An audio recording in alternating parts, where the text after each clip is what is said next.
The man is on his knees in the sand, and he has been there for a long time.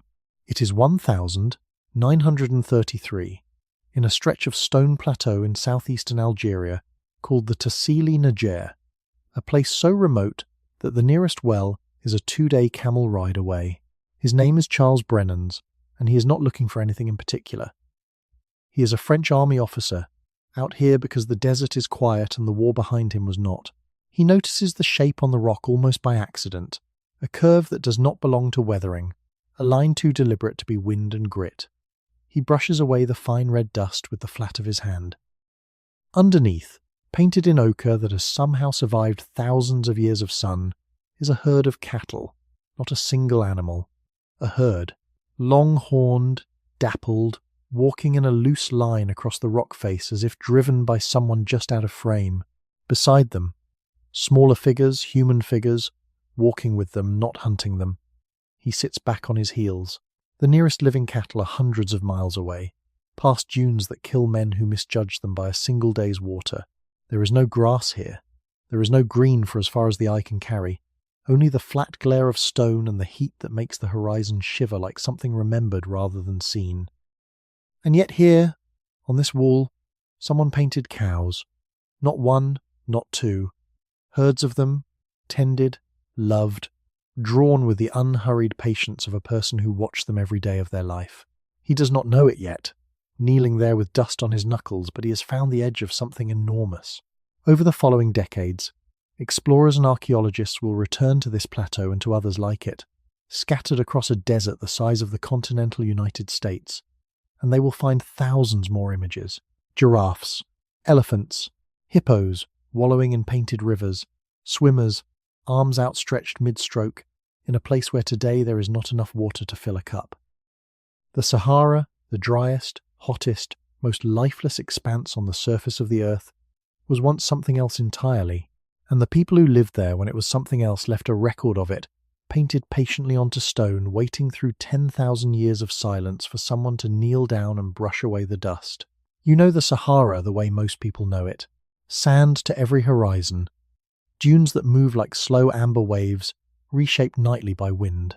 A silence so total it has a texture, pressing against your ears the way water presses against your ribs when you dive too deep. Heat that sits on the skin like a hand. It is the largest hot desert on the planet, roughly the size of the United States and China combined, and for most of human history it has stood as the great barrier between the Mediterranean world and everything below it, a place travellers crossed quickly, at night, with more water than they thought they would need and less than they turned out to. But deserts are not permanent. Nothing on the surface of this planet is permanent, not really, only slow, and the Sahara has not always looked like this. Somewhere between 11,000 and 5,000 years ago, in a window of time that geologists now call the African Humid Period, this desert was green. Not green like an oasis, a thin ribbon of life clinging to a river's edge, green like a savanna, green with lakes larger than some of the Great Lakes of North America, fed by monsoon rains that reached farther north than they have ever reached since, green with rivers that carve channels still visible from space today, dry as bone, waiting. Try to hold both pictures in your mind at once. The Sahara you know, and the Sahara that was. Picture the dune field of the Grand Erg Oriental, that vast sea of sand in Algeria and Tunisia, and now picture it as a shallow lake, ringed with reeds, where hippos surface in the evening light and fish move in the shallows. Picture Lake Chad, which today is a fraction of its former size, so diminished that scientists worry it may vanish within a generation, and now picture it at its ancient maximum, a body of water larger than the modern Caspian Sea, covering an area close to that of the state of California. The people who lived through this transformation, who were born into the Green Sahara, and in some cases lived to see it begin to fade, left behind something remarkable. Not ruins, not monuments of stone piled high, but paintings. Thousands upon thousands of them, spread across rock shelters and cliff faces in a broad arc from the Atlas Mountains in the northwest, down through the Tassili Niger, the Acacus Mountains, the Enedi Plateau, and beyond.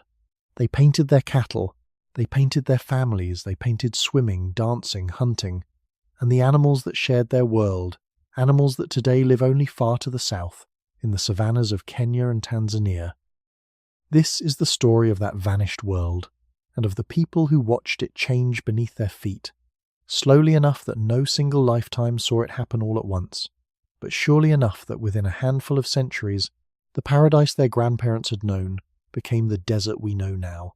It is a story pieced together from painted stone, from pollen buried in ancient lake beds, from the bones of hippos found hundreds of miles from any water, and from ice that formed on the far side of the world and somehow still remembers what happened here.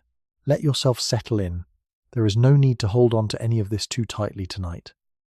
Just let the sand shift and the green come up beneath it, and see what the desert remembers. It took decades for anyone to understand the true size of what Brenans had found in the Tassili Niger.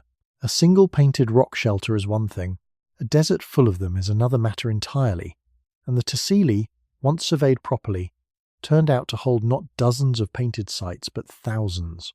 The plateau itself covers an area larger than Switzerland, a maze of sandstone towers and canyons carved by rivers that no longer flow, and nearly every sheltered surface within it seemed to hold some trace of human hands.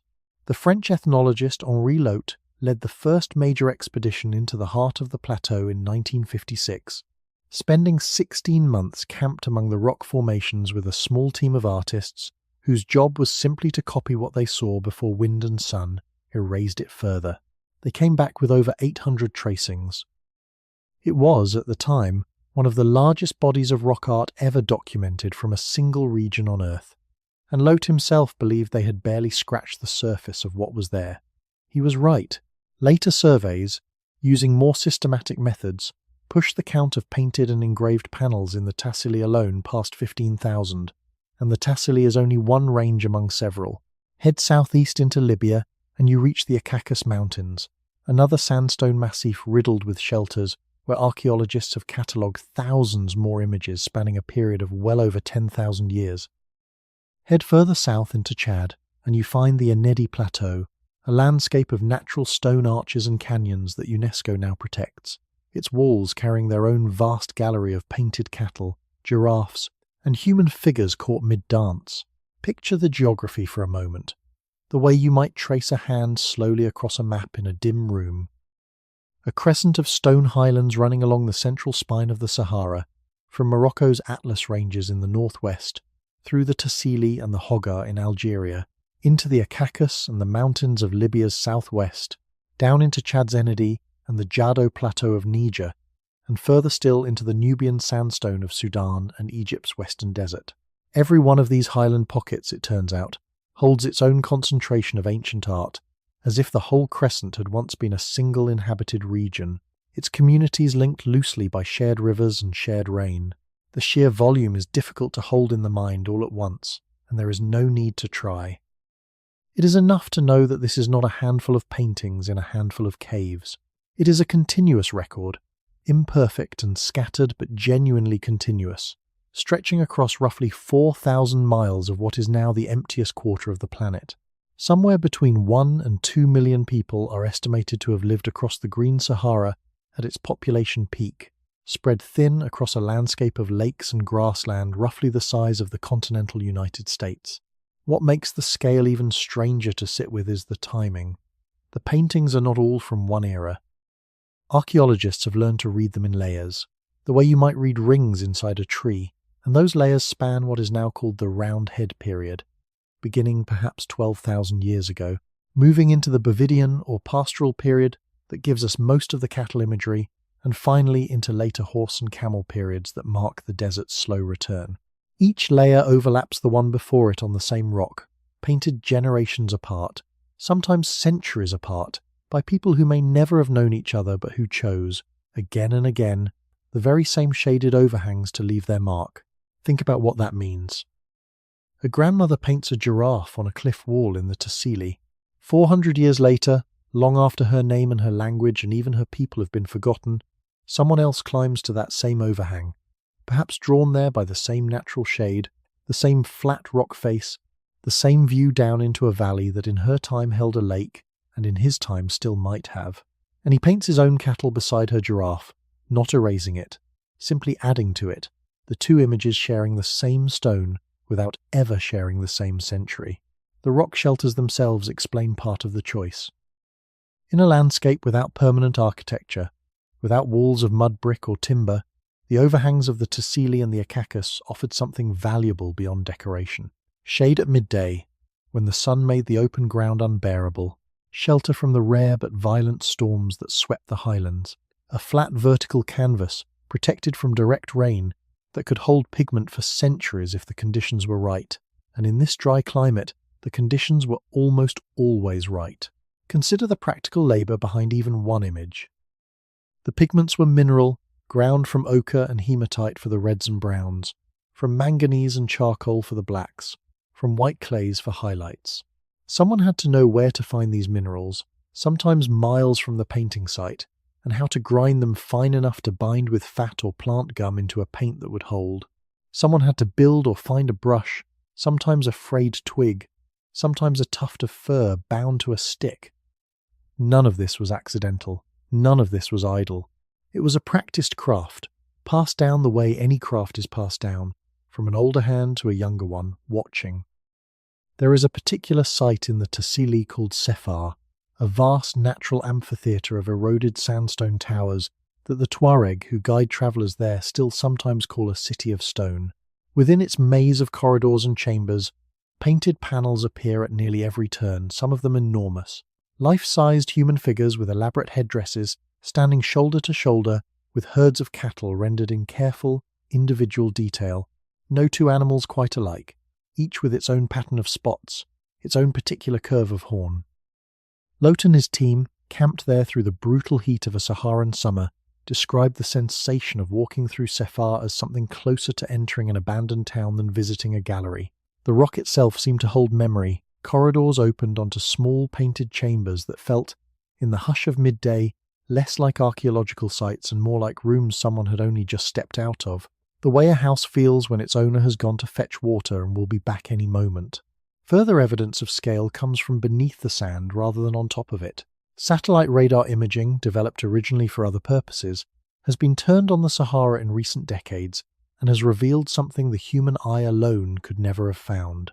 The ghost outlines of ancient river channels, lake basins, and drainage networks buried under centuries of dune migration. These buried rivers, some of them hundreds of miles long, connect the painted highlands to each other in ways that suggest the people who lived among them were never as isolated as the empty desert makes them seem today. One such system, sometimes called the Kufra River after the depression in eastern Libya where it may once have terminated, appears in the radar data as a vast branching network, larger by some estimates than the modern Nile's own drainage basin. It fed, at various points in its active life, some of the very same lake basins that today show up on satellite images only as pale, cracked depressions. The ghost of shorelines pressed into the earth like a footprint left in mud that later dried. None of this evidence exists in isolation. Pollen cores drawn from lake-bed sediments in Chad and Libya, fish bones and hippo, remains found in rock shelters hundreds of miles from any water today.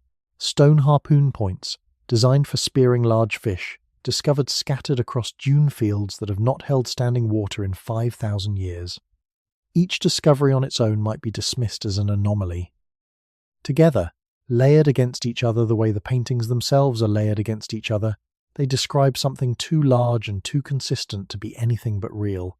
A green corridor across the heart of the world's largest desert, inhabited, painted, and eventually, slowly, let go.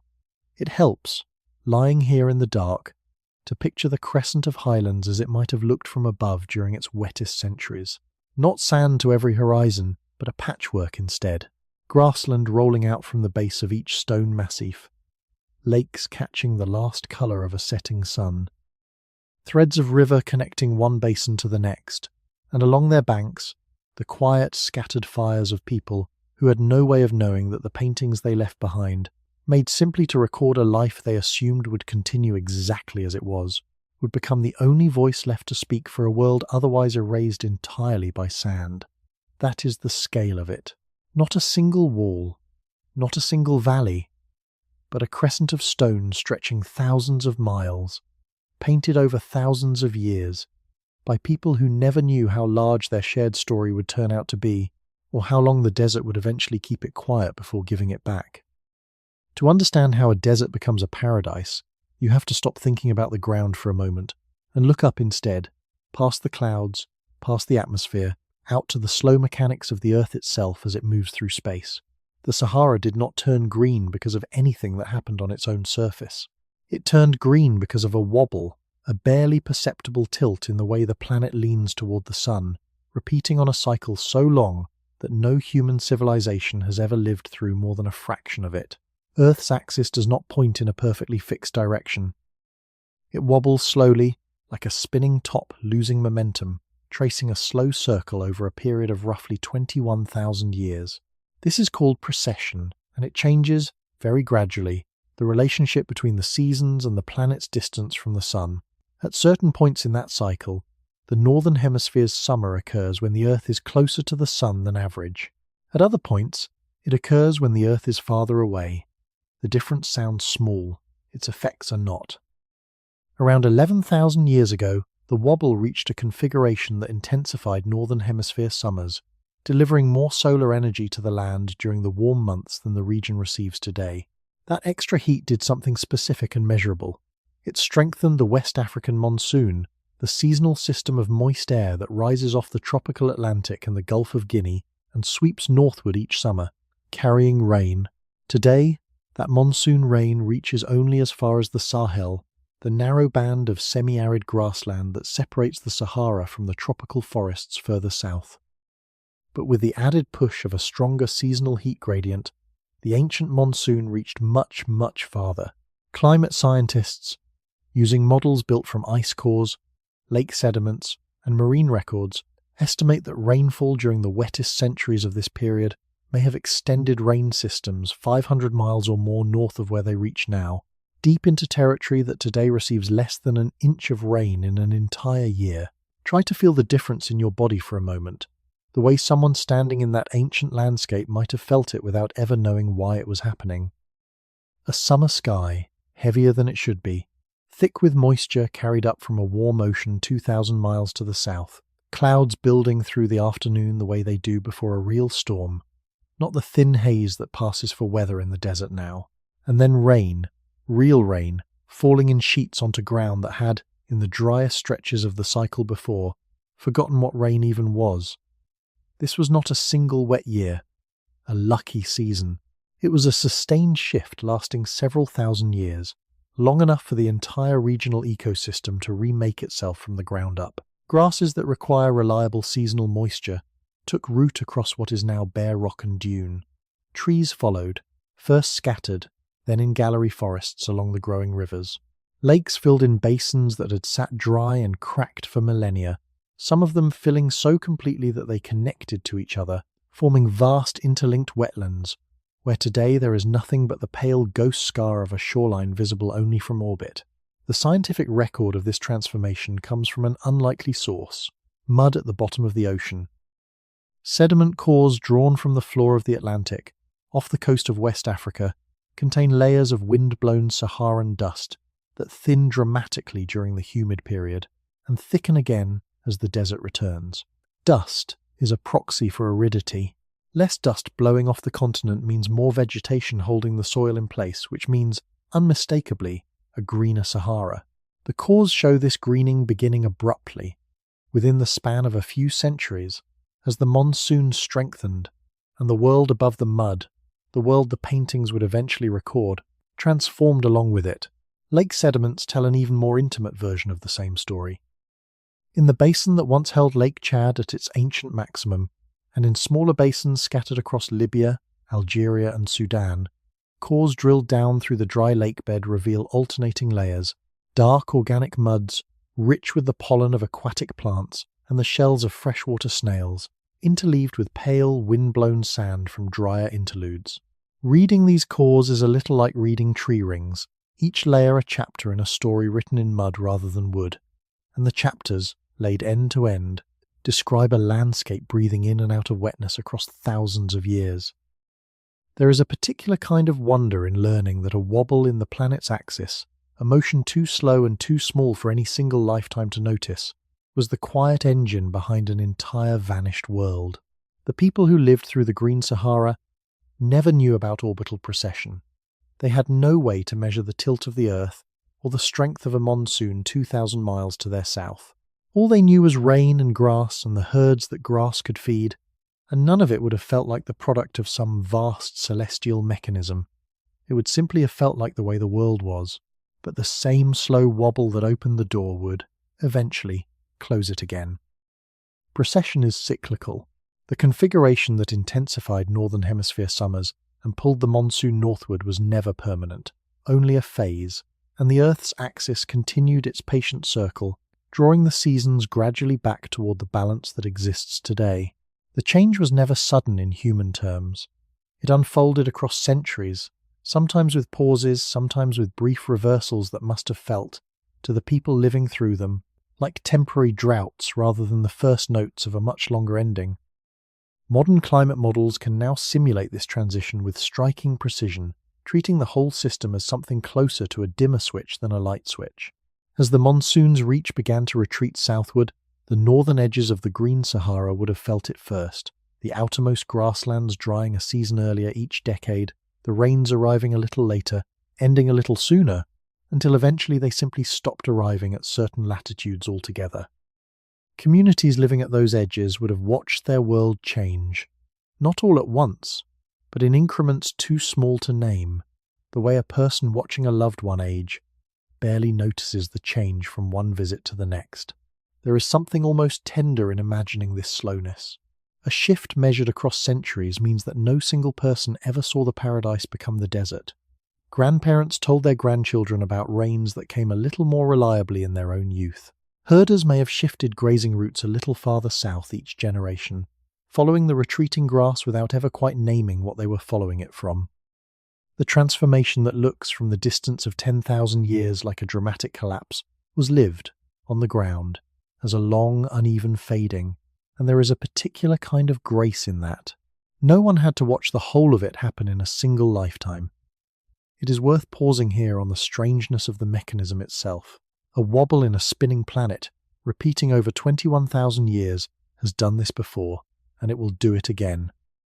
The Sahara has cycled between green and gold many times across the deep span of geological history, dozens of times over the past several million years, each cycle lasting roughly the same 21,000-year rhythm as the precession that drives it. What makes the most recent green period matter so much to us is simply timing. It happened to coincide with the earliest chapters of settled human life, with the domestication of cattle, with people capable of grinding pigment and climbing to a shaded rock face to paint what they saw. Every earlier green Sahara came and went, with no one to record it. This one had witnesses. There is one more piece worth holding on to before moving further into the story. The monsoon's retreat was not perfectly smooth. Ice core and lake sediment records both show evidence of at least one abrupt, sharp drying event partway through the humid period, a cold snap originating far to the north in the collapse of glacial ice that briefly disrupted ocean currents and, through a chain of atmospheric consequences still being studied, weakened the West African monsoon for several centuries before it recovered. Somewhere in the Green Sahara, during that interruption, people would have experienced what felt like the end of the rains, only to see them return again a lifetime or two later, as if the desert were testing, gently, whether anyone was paying attention. They were. The paintings from this period, when archaeologists can date them with any precision, show shifts that seem to track these very fluctuations. Cattle imagery, giving way briefly to imagery emphasizing wild game better suited to drier conditions, then cattle returning again as the rains recovered. The rock face remembers what the people who painted it were living through, even if they themselves never understood the vast, slow, astronomical clockwork turning quietly above them the entire time.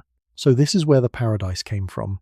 Not magic, not myth, but a wobble, patient and mechanical, tilting the planet's face a little more toward the summer sun, pulling a monsoon 2,000 miles off its ordinary course, and giving a strip of stone and sand across the widest desert on Earth, several thousand years in which to become, briefly, something else. Hold that picture as we go further in. A sky heavier with rain than it should be. A wind carrying the smell of a distant, warming ocean. Grass, impossibly, taking root in ground that had forgotten it for 10,000 years before and would forget it again 10,000 years after.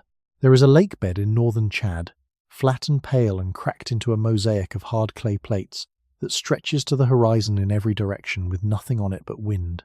Local herders call the region simply the Empty Quarter, and to walk across it today is to walk across ground so dry it seems to have forgotten the very idea of water.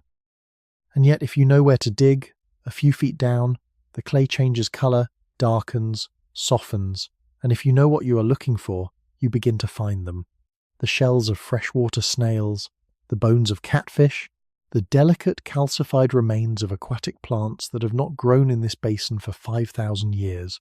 This is what is left of Mega-Chad, the vast lake that once covered a portion of the central Sahara, larger than the entire modern country of Chad's largest neighbouring lake systems combined, larger at its ancient peak than the modern Caspian Sea, the largest lake on Earth today.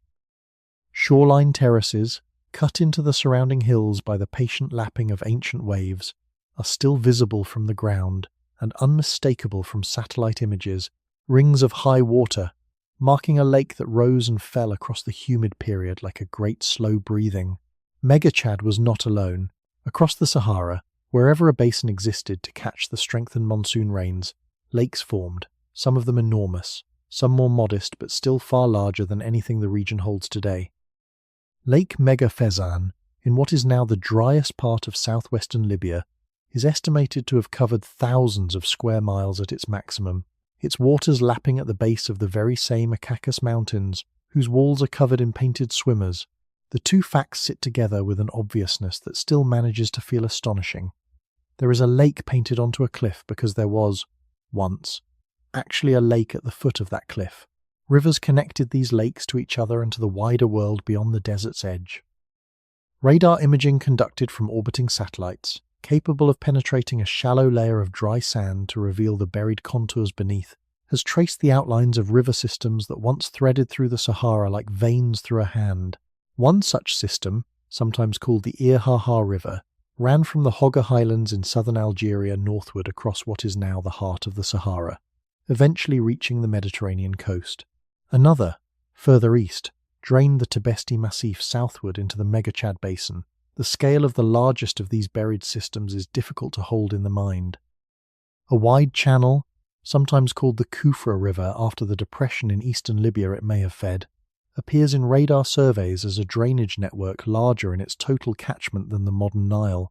It carried water south from the mountains of the central Sahara toward a vast wetland complex that, at its greenest, would have supported fish, waterfowl, hippos, crocodiles, and the communities of people who depended on all of them.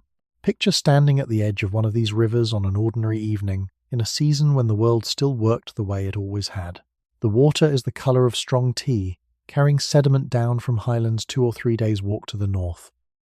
Reeds crowd the near bank, taller than a standing person, and somewhere in them a bird you have never bothered to name because it has always simply been there calls out twice and falls silent. Insects move over the surface of the water in the last orange light. Downstream, faint against the darkening sky, a hippo surfaces, exhales in a long, low rumble, and sinks again. This was not a rare or fragile environment. It was, for a very long stretch of the Green Sahara's history, an ordinary one.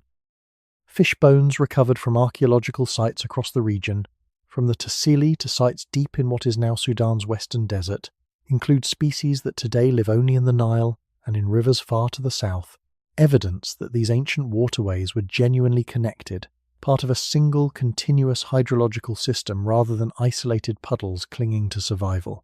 Harpoon points made of bone, barbed and carefully shaped, appear at sites across the Sahara in numbers that surprised the first archaeologists to find them, sometimes in places now hundreds of miles from the nearest standing water of any kind.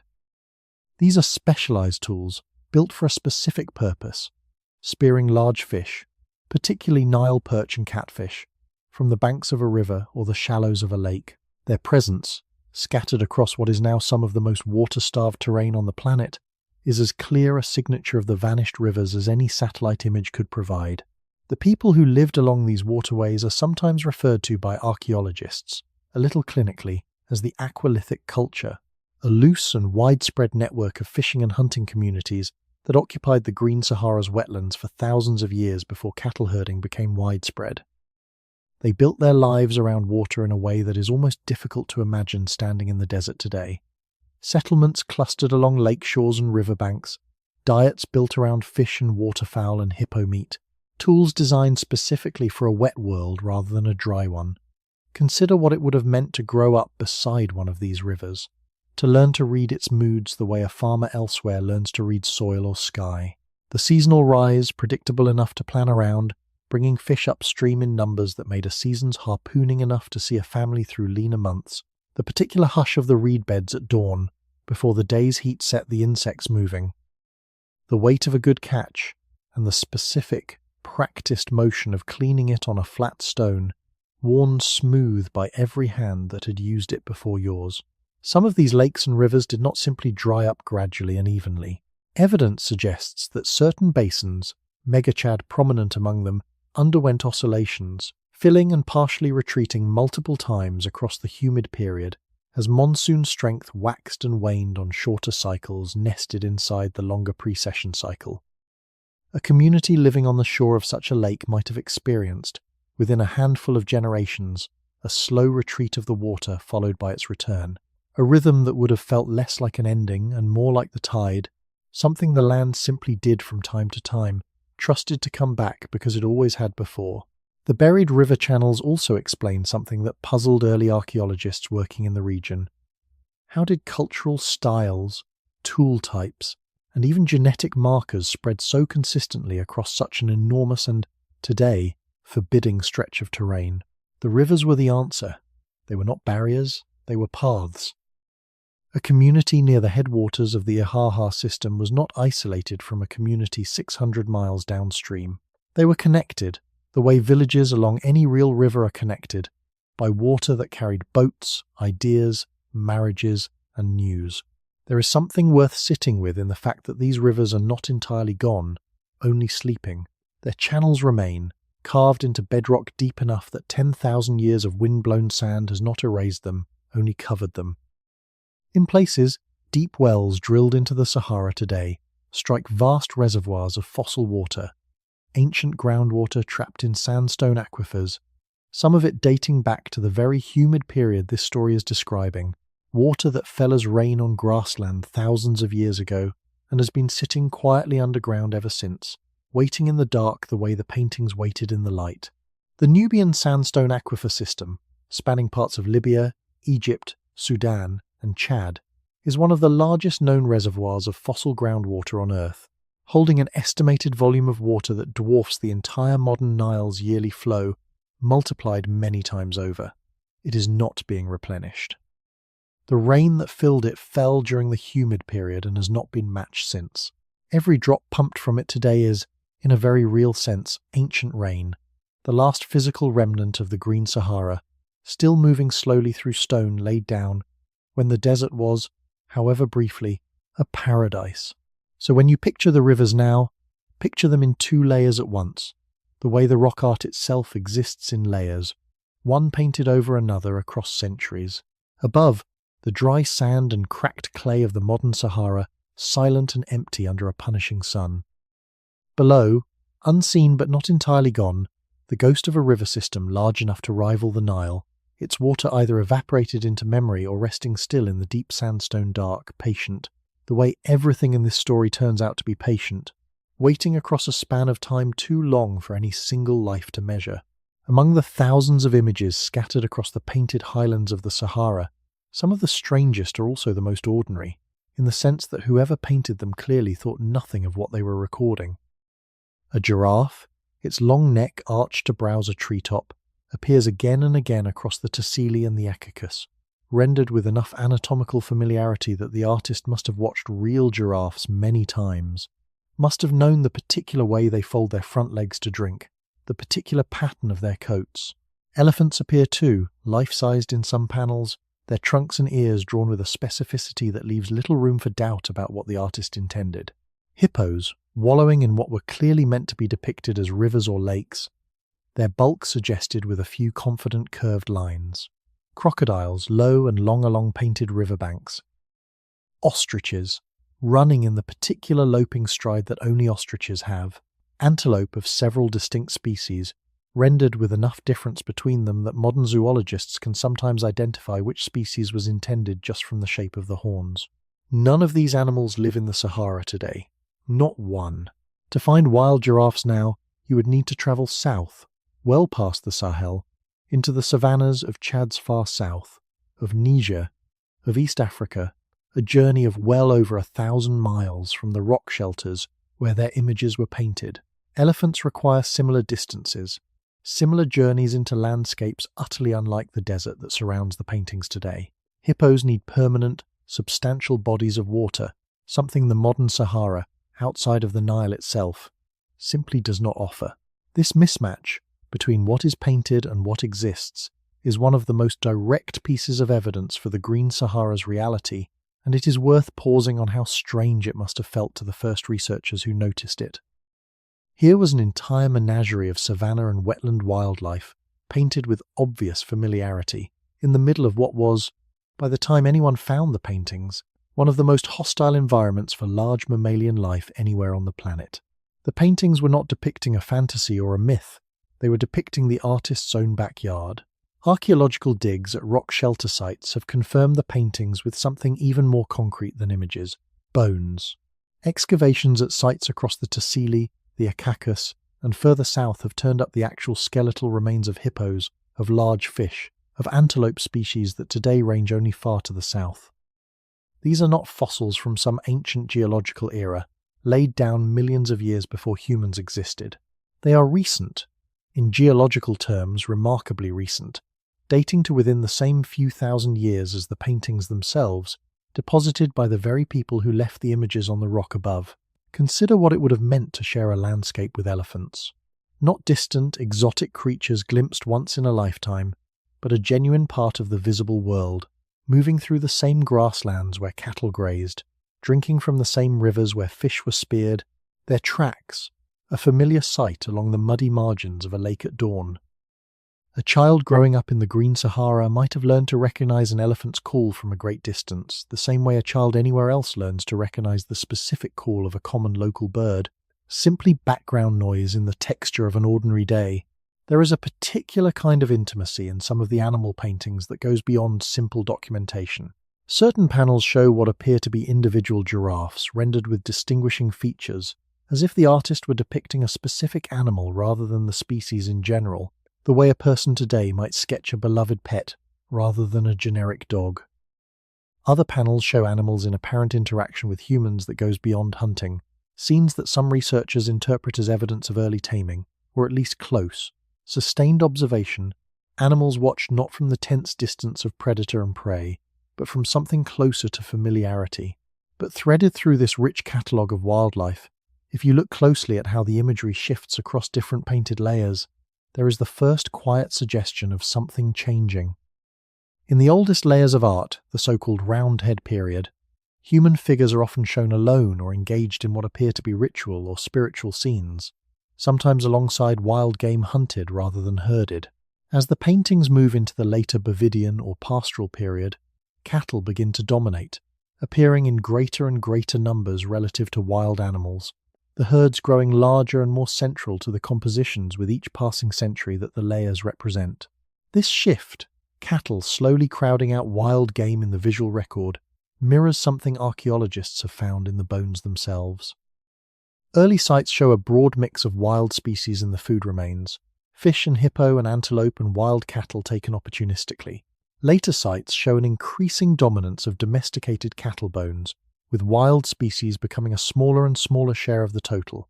People were not simply living alongside a static menagerie forever. They were, gradually, reshaping their relationship with the animals around them, moving from hunting and fishing toward herding as their primary way of life. It would be easy to read this shift as evidence of the desert already closing in, wild game vanishing because the environment was already failing them. But the timing does not support that story, at least not for most of the period in question. The shift toward cattle herding appears to have begun while the humid period was still at or near its wettest, suggesting it was a cultural and economic transition, people choosing to invest in a more manageable, more portable, more reliable food source, rather than a response to environmental collapse. The elephants and giraffes and hippos did not vanish from the paintings because they were dying out. They simply became less central to how people fed and organized themselves, even while the animals themselves still shared the same green world outside the rock shelter's shade. Still, there is something worth sitting with in how completely this rich animal world has since disappeared, not just from the Sahara's landscape, but almost from imagination, so that a modern visitor standing in the driest heart of the desert, surrounded by nothing but rock and sand to the horizon, must make a real and deliberate effort to picture a giraffe browsing an acacia tree on that same spot. The paintings insist on it. The bones insist on it. But the desert itself, in its current form, offers no help at all in imagining what it once held. Later layers of rock art, dating to the very end of the humid period and just beyond it, begin to show something else. The wild savanna species disappearing from the compositions almost entirely, replaced first by cattle nearly exclusively, and then, in the youngest paintings of all, by horses and eventually camels, animals suited to a drier, harder world. It is possible, looking at this sequence laid out across centuries of painted rock, to watch the ecosystem itself withdraw, species by species, the way a tide withdraws, the biggest and thirstiest animals retreating first, the hardiest and most adaptable holding on longest, until eventually even the cattle could no longer be sustained and the camel, an animal built by evolution for exactly this kind of punishing aridity, became the only sensible companion left. There is a hush in noticing this pattern, the way there is a hush in noticing the first grey hair on someone you love, a small detail that does not change anything about the present moment, but quietly announces that a particular kind of ending has already, imperceptibly, begun. The giraffes did not vanish from the Sahara in a single dramatic season. They simply became rarer, generation by generation, until the day arrived, unmarked and unremembered, when the last one that anyone in that region would ever see wandered north out of some retreating pocket of grass and was never followed by another. For now, though, in the centuries this chapter is dwelling in, the animals are still there. The hippos still surface in the evening light. The giraffes still browse the acacia at the edge of the grassland. The elephants still leave their wide, unmistakable tracks in the mud beside the lake. It is only in hindsight, from the vantage of 10,000 years later, that any of it looks fragile. To the people living inside it, painting it onto stone with the unhurried confidence of someone recording something permanent, it would simply have looked like the world, exactly as the world was supposed to be. Step past the animals for a while, past the giraffes and the vanished lakes, and look instead at the human figures themselves, because the paintings of the Green Sahara are, before anything else, a record of people going about the business of living. Not myths, not gods, or at least not only gods. Mostly, overwhelmingly, ordinary human figures engaged in ordinary human activity, walking with cattle, dancing in loose circles, sitting together in what appear to be quiet domestic scenes, one figure with an arm resting on another's shoulder. At Sefar, in the Tassili, one panel shows a wide gathering of human figures arranged in what looks unmistakably like a social scene, some standing, some seated, a few slightly apart from the main group in poses that suggest conversation, argument, or simple rest. There is nothing here that reaches for the monumental. It has the loose, unposed feeling of a moment someone genuinely witnessed and later wanted to remember, the visual equivalent of a family gathered in a kitchen rather than a formal portrait. The human figures themselves changed in style across the different painted periods, and archaeologists have learned to read these changes almost like fashion history. The earliest roundhead figures are often large, faceless, sometimes strange, painted in a style that feels deliberately otherworldly, and many researchers believe these represent spiritual or shamanic imagery rather than straightforward daily life. But as the paintings move into the pastoral period, the figures become smaller, more numerous, more obviously grounded in the everyday. Herders walking beside cattle, women carrying what appear to be baskets or infants, children rendered at a smaller scale trailing behind adults.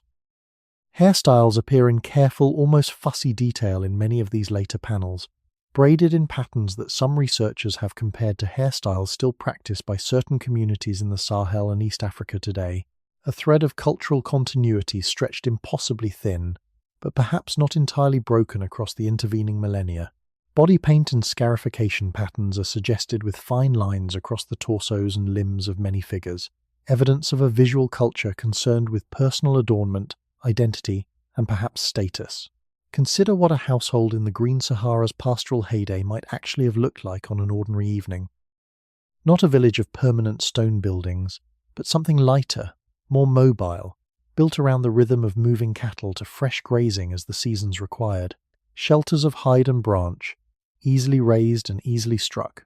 A fire, banked low against the cooling night air, its light catching on the horns of cattle settling for the night nearby, their breathing slow and steady, a sound as ordinary and unremarkable to the people sleeping near it as traffic noises to someone in a city today.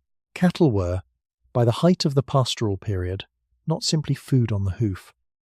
They appear to have held a much deeper significance, central to social life in ways that echo, and may in fact be genealogically connected to, the profound cultural role cattle still hold today among pastoralist peoples of East Africa, such as the Maasai and the Nilotic-speaking communities of South Sudan, for whom cattle remain markers of wealth, the currency of marriage negotiations, and the subject of an enormous, detailed vocabulary describing every variation of coat colour and horn shape.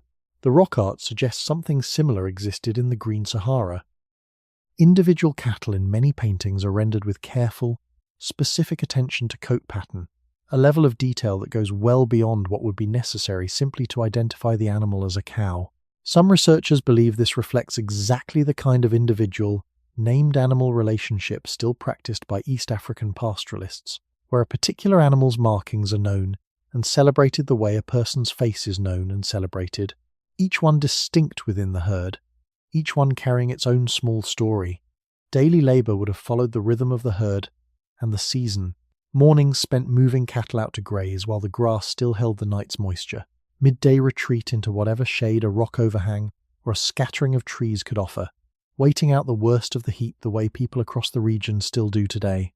Evenings spent milking, a task the paintings themselves sometimes seem to depict directly. Human figures crouched close beside cattle in postures that are difficult to read as anything else. Children would have grown up inside this rhythm without ever needing it explained to them, learning to recognize which cow was which by the specific pattern of her spots, long before they learned to count, learning the particular smell of a coming rain on the wind, learning which plants along the lakeshore were safe to eat and which were not. All of it passed down, the unhurried way that practical knowledge is always passed down between people who expect to spend their whole lives inside the same landscape, teaching the same lessons to their own children in turn. There is evidence, too, of ritual and belief woven through this daily fabric. Some panels show what appear to be ceremonial dances, figures arranged in circles or lines, sometimes wearing what look like masks or elaborate headdresses far beyond anything practical, clearly meant for occasions set apart from ordinary labour. Other images suggest funerary or memorial practices, though these are harder to interpret with confidence across such a vast gap of time and cultural distance. What is clear is that these were not people living only at the level of bare survival. They had ceremony. They had art, obviously, since the art is the very evidence we are examining. They had, in whatever form, stories they told each other about where they had come from and what the world meant. Genetic and linguistic research in recent decades has offered fragments of insight into who these people might have been in a broader sense, where their descendants, if any survived the desert's return, might be found today. The picture that emerges is neither simple nor singular. The Green Sahara appears to have been home to multiple distinct populations over its several thousand-year human history, some genetically linked to populations later found in North Africa, others showing connections to peoples further south and east, suggesting the region was, at various points, a crossroads as much as a homeland, drawing in migrants from multiple directions as the improving climate made it newly hospitable. This matters for how we imagine the human element of this story. It was not one people, one culture, one unbroken lineage occupying the Green Sahara for its entire history. It was, more likely, a shifting mosaic of related and unrelated communities, moving in and out of the region across thousands of years as conditions allowed, some staying for a handful of generations before moving on, others, in the most favourable lake basins and river valleys, settling in for what must have felt, at the time, like it could last forever. Skeletal remains recovered from a handful of burial sites across the Sahara, including a remarkable cluster of graves found at a site called Gobero in Niger, offer a rare direct window into these lives. At Gobero, archaeologists uncovered burials spanning both the earlier, fishing-focused Kiffian culture and the later, herding-focused Tenarian culture, separated from each other by centuries but sharing the same lakeside ground, generation after generation choosing the very same low dune above the water as a place to lay their dead. One particularly striking burial found there shows a woman and 2 children, arranged with what appears to be deliberate care and posed together with flowers, interred in a shared grave that speaks, across 10,000 years, to a grief that needs no translation. It is this detail, more than any painted giraffe or buried river channel, that closes the distance between us and them most completely. Whatever their language, whatever gods they prayed to, whatever exact texture their daily life held, the people of the Green Sahara buried their dead with care. They arranged flowers around a small body. They chose, again and again across centuries, the same quiet rise above the water to lay their loved ones to rest, trusting, the way people everywhere trust, that the ground they chose would hold that memory undisturbed. Lying here now, it is worth letting that image settle before moving further into the story. Not a stranger from a lost world, not a myth painted on stone, but a mother kneeling beside a low grave on a lakeshore that no longer exists, arranging flowers that turned to dust so long ago that even the dust itself is difficult to find, and yet the shape of her grief, preserved in the careful arrangement of small bones, remains legible across every one of the 10,000 years that separate her moment from this one. Every long, slow mystery eventually circles back to a single, simple question, and the mystery of the Green Sahara is no exception. If this land supported lakes larger than the Caspian Sea, rivers that rivaled the Nile, herds of cattle and giraffe and elephant, and communities numbering perhaps into the low millions spread across its length, then what, exactly, made it stop? What was the pressure, or the absence, that turned a paradise back into the emptiest desert on the planet? And did the pressure come from the sky, from old stories, or from the people themselves? This is the question that the rest of this story will sit with, turning it slowly the way you might turn a smooth stone over in your palm, examining each face of it in turn. It is not a question with a single, tidy answer, and it is worth saying that plainly now, before going any further. Researchers who have spent entire careers on this problem still disagree, sometimes sharply, about how much weight to give each possible explanation, and the honest answer, the one most careful scientists will give you if you ask them directly, is that the desert's return was very likely not caused by one single force acting alone, but by several forces converging, each one making the others harder to withstand. Still, it helps to hold the question itself clearly in mind, because the shape of the question shapes everything that follows. Was this simply the natural, inevitable swing of a planetary cycle, the same wobble that opened the door eventually and unavoidably closing it again, indifferent to anything the people living through it did or did not do? Was it something written into older layers of human memory and myth, later encoded into religious texts and half-remembered stories about a paradise lost, a flood, a wandering in the wilderness? Or was it, at least in part, something the people themselves brought about? Too many cattle grazing too hard on grass that needed rest to hold the fragile soil in place, tipping an already fragile balance the wrong way. There is a particular kind of tension worth sitting with here, because these 3 explanations are not simply competing theories in the abstract dry sense that word usually carries. They are, in a very real way, different answers to the deeper question of blame, of responsibility, of whether the ending of a paradise is ever anyone's fault, or whether it is simply the universe doing, on its own patient schedule, what the universe was always going to do regardless of who was standing in the grass when the rain stopped coming. The evidence for each explanation comes from a different kind of source, and it is worth knowing, before diving into each one in turn, roughly where that evidence lives. The environmental explanation rests on the hard data of orbital mechanics, ice cores, and lake sediments, the same kind of quantitative record that told us how the Green Sahara began in the first place. The mythological and textual explanation rests on something softer and older: oral traditions, religious texts, the shape of ancient stories that may or may not carry a genuine folk memory of what was lost, The human explanation rests on archaeology, on the careful reconstruction of population density and grazing pressure and land use across the final centuries of the humid period, trying to determine whether people were simply living on the land or actively wearing it down. What makes this question especially difficult to resolve cleanly is the problem of timing. The retreat of the monsoon and the retreat of the Green Sahara's human population did not happen in perfect lockstep everywhere. Some regions dried out centuries before others. Some communities appear to have shifted their entire way of life, from fishing to herding to eventually abandoning the region altogether, in a sequence that suggests they were responding to change already underway rather than causing it.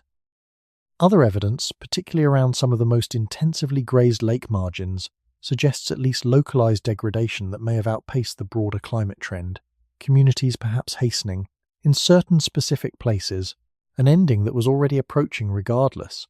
There is also the question of speed, which turns out to matter enormously to how this story should be told and understood. For a long time, the popular imagination pictured the Sahara's transition from green to desert as something close to sudden, an environmental catastrophe compressed into a handful of generations, grass to sand within living memory.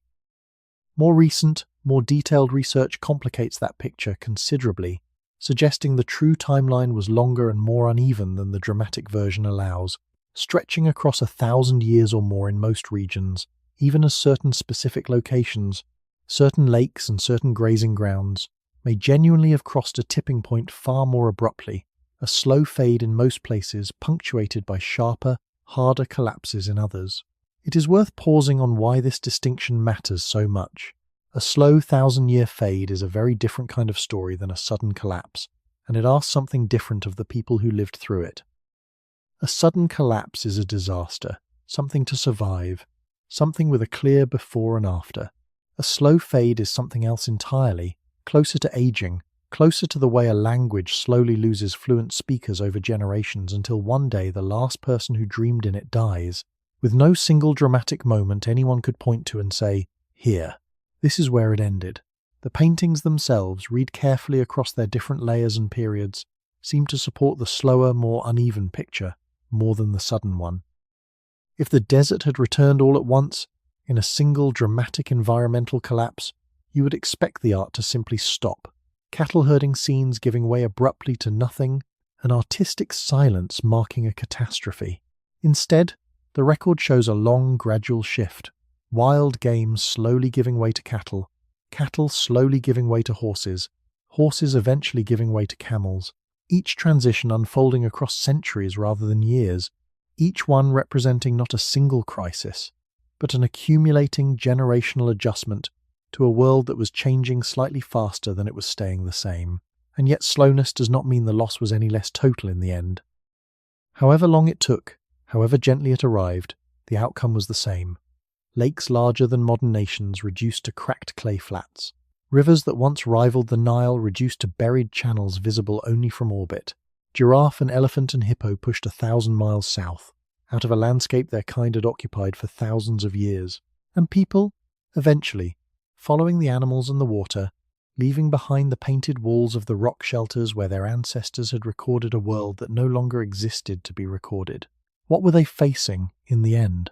That is the real shape of the central question, stripped down to its simplest form.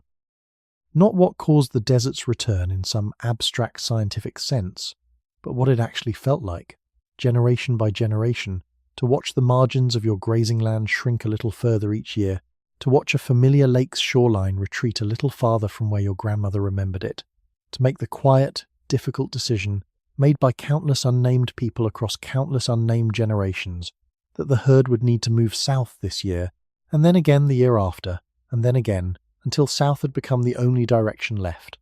There is no single villain in this story, and there may not need to be one. A wobble in a planet's orbit does not act with malice. Grass under too many hooves does not fail out of cruelty. Even the driest reading of the evidence suggests something closer to a long, patient negotiation between people and a landscape that was, itself, slowly changing the terms of the agreement, a negotiation that lasted for centuries, and that the people involved could not have won, no matter how carefully they played their part, because the deepest cause, the wobble in the Earth's axis, was never theirs to bargain with in the first place. Still, the three explanations deserve to be examined each in turn, carefully, without rushing toward a tidy conclusion that the evidence itself does not fully support. The environmental account, written in the mechanics of the sky and confirmed by ice a world away.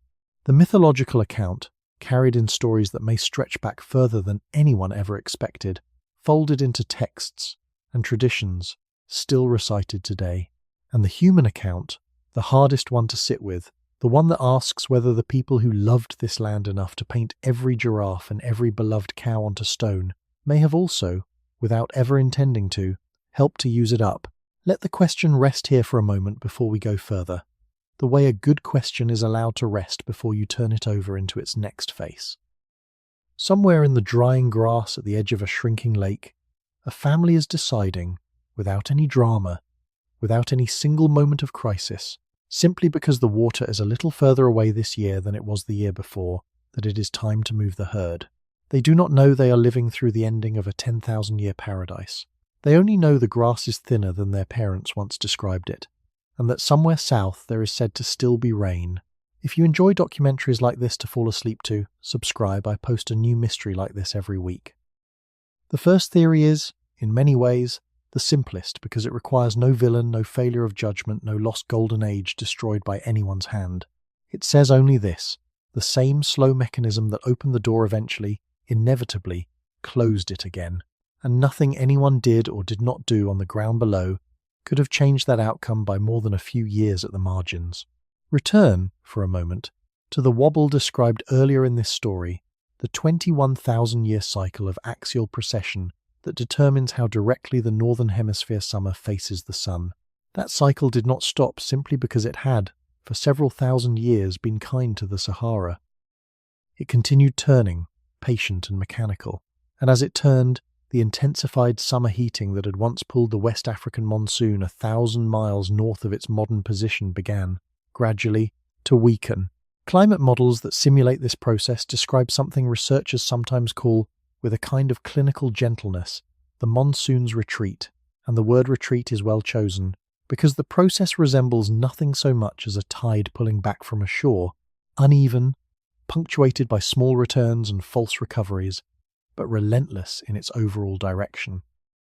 Each passing century brought the northern edge of reliable monsoon rainfall a little further south, shrinking the green belt from its outer margins inward, the way a fire burns down from the edges of a piece of paper toward its centre.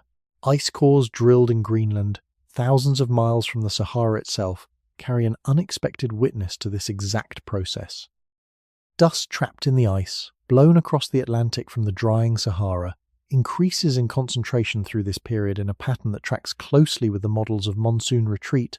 More dust, meaning less vegetation holding the soil, meaning a desert reasserting itself continent by continent, grain by grain, carried on the wind all the way to a frozen island in the North Atlantic that had nothing to do with the Sahara at all except to catch, faithfully, whatever the wind decided to carry.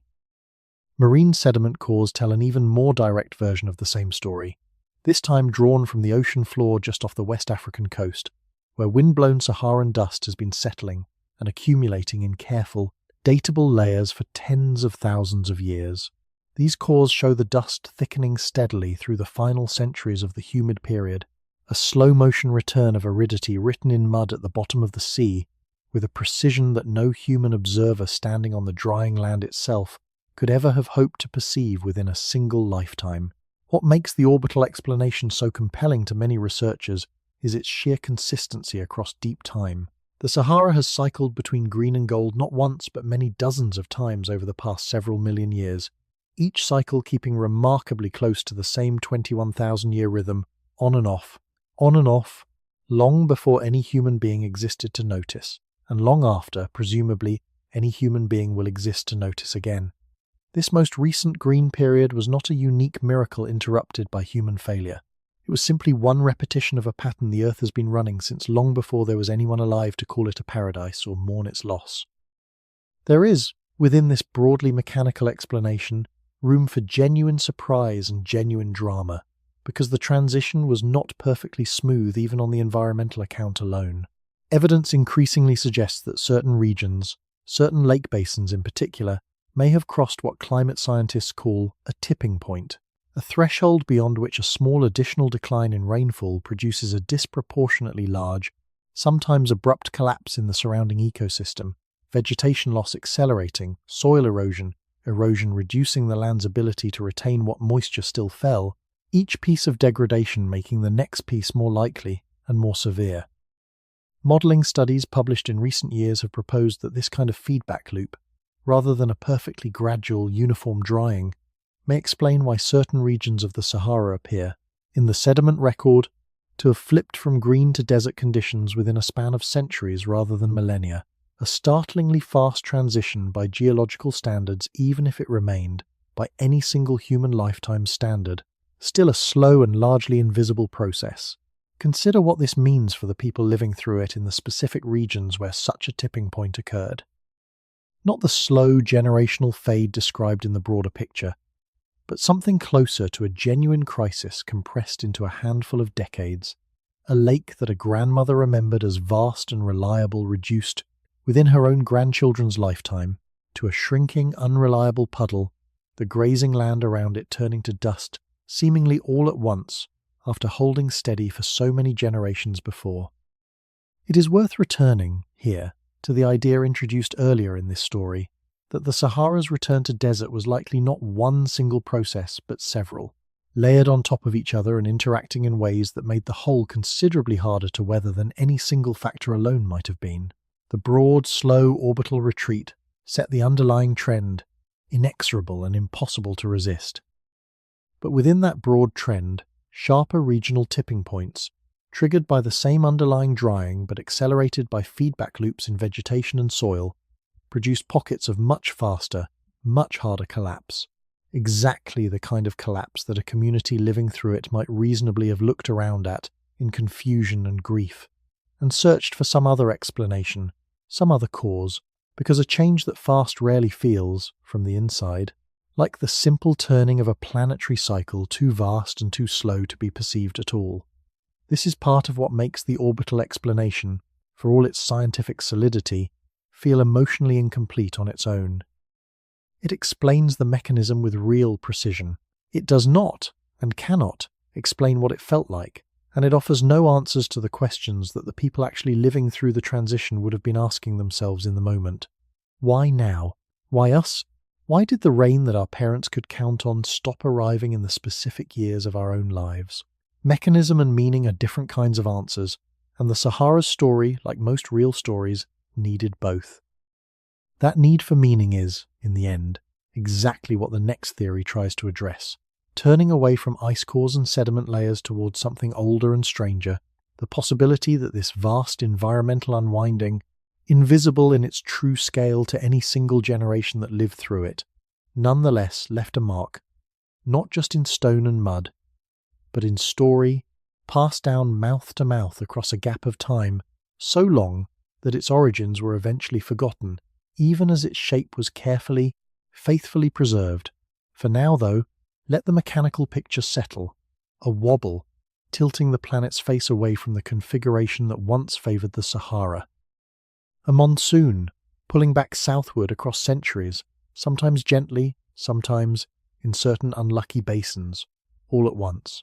Dust rising from ground that grass could no longer hold, drifting west across an ocean, and settling, flake by flake, into ice that would keep the record safe for 10,000 years, until someone finally thought to drill down and ask it what it remembered.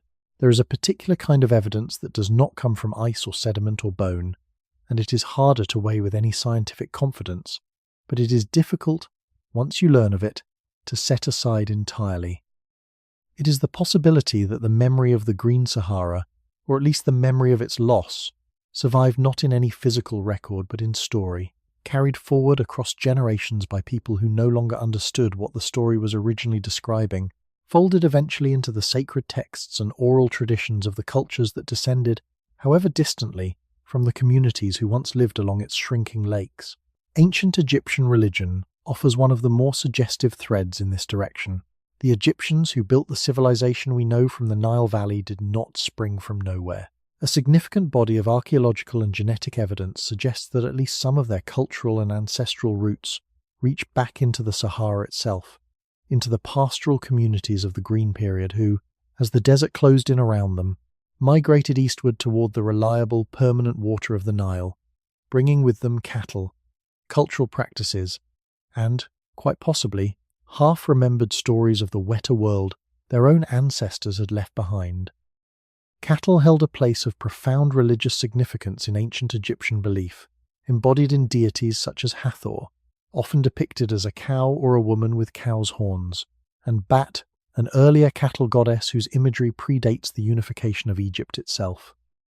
Some researchers have proposed that this deep cultural reverence for cattle, arriving fully formed into the Nile Valley rather than developing gradually within it, reflects exactly the kind of cultural inheritance a Saharan pastoral people would have carried with them into their new home, cattle worship transplanted from a green world that no longer existed into a river valley that had become, by comparison, the only reliable green left.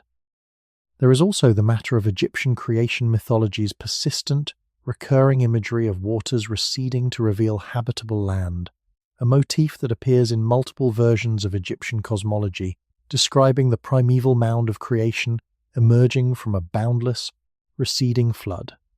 Scholars have long connected this imagery most directly to the Nile's own annual flood cycle, and that connection is almost certainly the dominant, most immediate source. But some researchers have wondered aloud whether an older, deeper layer of folk memory, a memory of a much larger and much slower withdrawal of water across an entire ancestral homeland, might also be folded somewhere into the deepest roots of that same recurring image, one drowned memory nested inside another. Move further afield, and the pattern of recurring flood and drought narratives across cultures with plausible ancestral or trade connections to the Sahara becomes, if not conclusive, at least intriguing enough to sit with.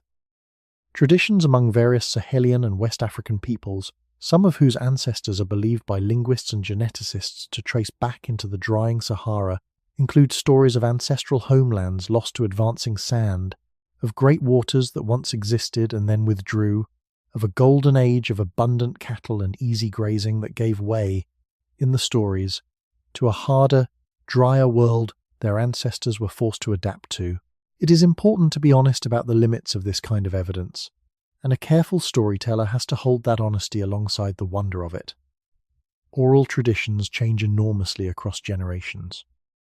Stories about environmental loss are common across nearly every culture on Earth, arising independently again and again wherever people have experienced drought, flood, or famine, simply because such experiences are a common feature of human life almost everywhere, at almost every point in history.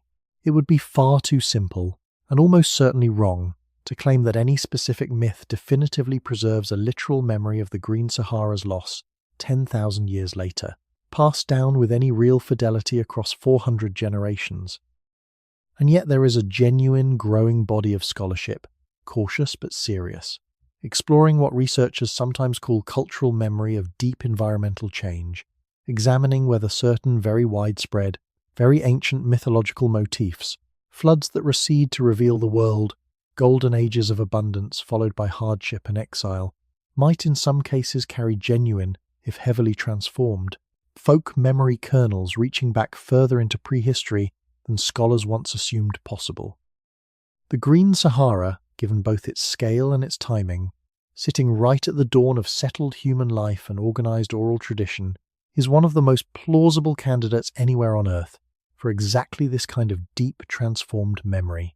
Consider, too, the Tuareg and other present-day peoples of the Sahara itself, communities who have inhabited the desert's highlands, including the very Tassili Niger where Brenans first knelt in the sand, for many centuries, sometimes with traditions and place names that predate their own arrival in the region.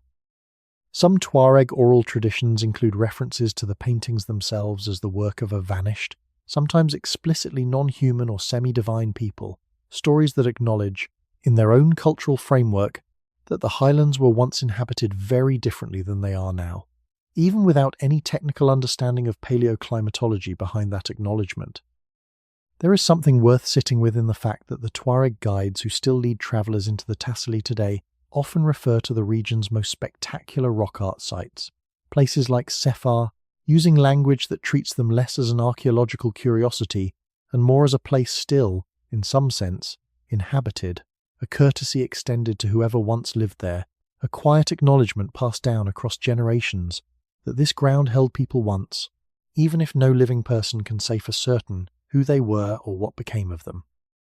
The deeper question underneath all of this evidence, admittedly fragmentary and difficult to weigh with full scientific rigour, is whether human memory is capable of outlasting the physical world it describes by such an enormous span of time.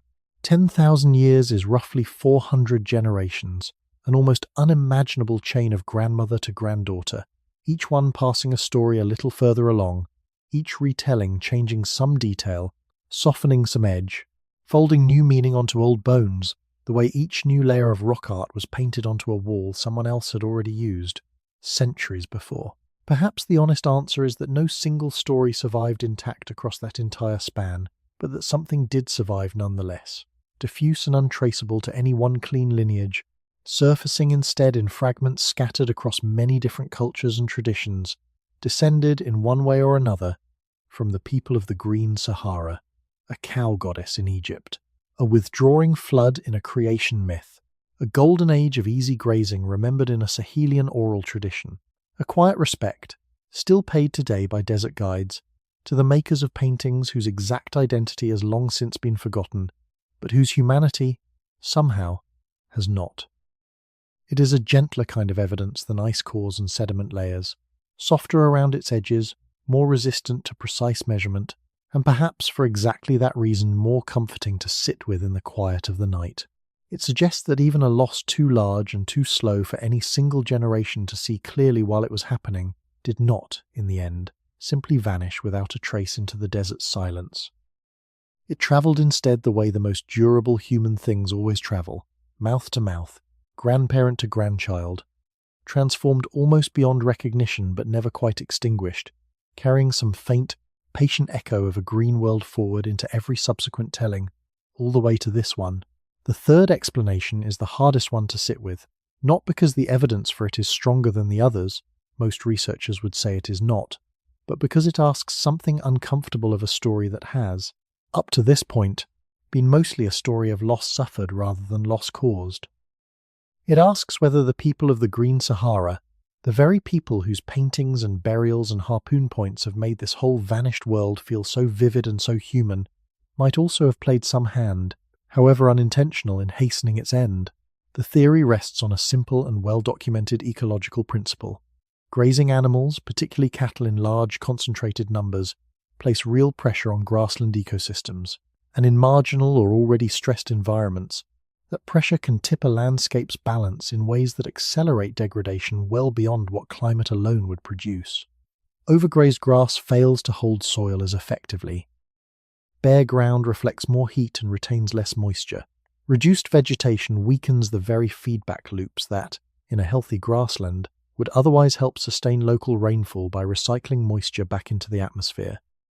Researchers studying modern desertification in the Sahel, the region immediately south of the Sahara that continues to grapple with the same underlying climate pressures today, have documented this exact feedback loop in real time over the past century, watching overgrazed land lose its capacity to support vegetation, even in years when rainfall itself has not dramatically declined, the degradation becoming, in a sense, self-sustaining, a wound that keeps the surrounding tissue from healing even after the original injury has stopped. Applying this modern understanding backward onto the ancient Sahara is where the theory becomes genuinely contested among specialists, and it is worth being honest about that disagreement, rather than smoothing it over. Some researchers argue that the scale of cattle herding across the Green Sahara at its population peak, potentially involving herds numbering in the hundreds of thousands or more spread across the region's most favourable grazing lands, was almost certainly sufficient to produce meaningful, measurable local degradation, particularly around the margins of shrinking lakes and rivers, where grazing pressure would have concentrated most heavily as the available grassland itself contracted. Other researchers push back forcefully against giving this factor too much weight, pointing to the broader continental and even global scale of the humid period's end, a transition detectable in ice cores and marine sediments far beyond any plausible reach of Saharan cattle herds. and arguing that however real the local grazing pressure may have been in specific overgrazed pockets, it cannot explain the fundamental, region-wide retreat of the monsoon itself, which was governed by orbital mechanics entirely indifferent to how many cattle were or were not grazing on any particular hillside. The most careful, most widely respected current scholarship tends to land somewhere between these positions, proposing that human grazing pressure functioned less as a primary cause and more as an accelerant, a factor that made an already difficult transition somewhat harder, somewhat faster, and somewhat more uneven than the orbital mechanics alone would have produced, particularly in the specific, heavily populated lake margin environments where cattle herding was most intensively practiced across the longest stretch of time. There is a kind of tragic logic in this middle position that is worth sitting with carefully. Cattle herding did not become central to life in the Green Sahara by accident, or through any failure of judgment. It developed, over centuries, as an intelligent, adaptive response to a landscape that offered abundant grass and reliable water, a way of converting that abundance into a portable, renewable food source far more resilient to short-term fluctuation than fishing or gathering alone. It was, by every reasonable measure available to the people making these choices at the time, a good and sensible way to live. The trouble, if the moderate scholarly position holds, is that a way of living perfectly suited to an environment at its most generous can become quietly maladaptive as that same environment begins, slowly and almost imperceptibly, to withdraw its generosity. A herd size that a lush grassland could easily sustain becomes, on a grassland receiving slightly less rain than it once did, a genuine burden, and there is no clean, obvious signal available to the people living through that transition to tell them precisely when the balance has tipped. No alarm that sounds the moment. A sustainable practice becomes an unsustainable one. The change is visible, if at all, only in hindsight, and by then the damage, whatever its true scale, has already been done. Archaeological evidence from certain heavily occupied lake margin sites does show patterns consistent with this kind of localized pressure. Around some basins, the density of settlement and the concentration of cattle bone remains increased sharply in the final centuries before the site's apparent abandonment, exactly the pattern you would expect if people were concentrating their remaining herds ever more tightly around a shrinking, increasingly precious water source, intensifying the very pressure on the surrounding grassland that was making the water source shrink faster in the first place, a slow-motion trap that would have been genuinely difficult for anyone living inside it to see clearly enough to escape. It is worth pausing on how ordinary and how understandable this kind of trap actually is, rather than treating it as evidence of carelessness or greed. Imagine being a herder whose family's cattle, whose family's entire wealth and food security and social standing depend on grazing land that is measurably shrinking year by year. The rational, survivable choice, in the moment, is almost always to hold on to as many cattle as possible for as long as possible, to concentrate your remaining herd around whatever water still remains reliable, because a smaller herd today feels, quite reasonably, like a greater and more immediate risk than a slightly faster degrading pasture tomorrow. Nearly every person facing that same set of pressures, in nearly every century of human history since, has made some version of that same choice. This is, in the end, perhaps the most quietly sobering thread in the whole story, not because it assigns blame in any simple sense, but because it suggests that the Green Sahara's ending was shaped, at least in some of its final and most difficult chapters, by the same basic tension that still shapes so much of how people relate to the land today, the gap between what makes sense for a single family in a single difficult season and what the land itself can actually sustain across many families and many seasons stacked one after another, a gap that is often invisible until it has already closed. None of this diminishes the primary dominant role of the astronomical mechanism described earlier in this story. The wobble in the Earth's axis was always going to pull the monsoon south again eventually, with or without a single cow ever grazing a single blade of Saharan grass. But the theory of human contribution adds something the orbital explanation alone cannot offer, a sense that the ending, however inevitable in its broadest outline, was still lived through, still shaped in its particular local texture, by real choices made by real people trying, as reasonably as anyone could ask, to hold on to a way of life they loved for just a little longer than the land beneath them could ultimately bear. There is no villain to find here.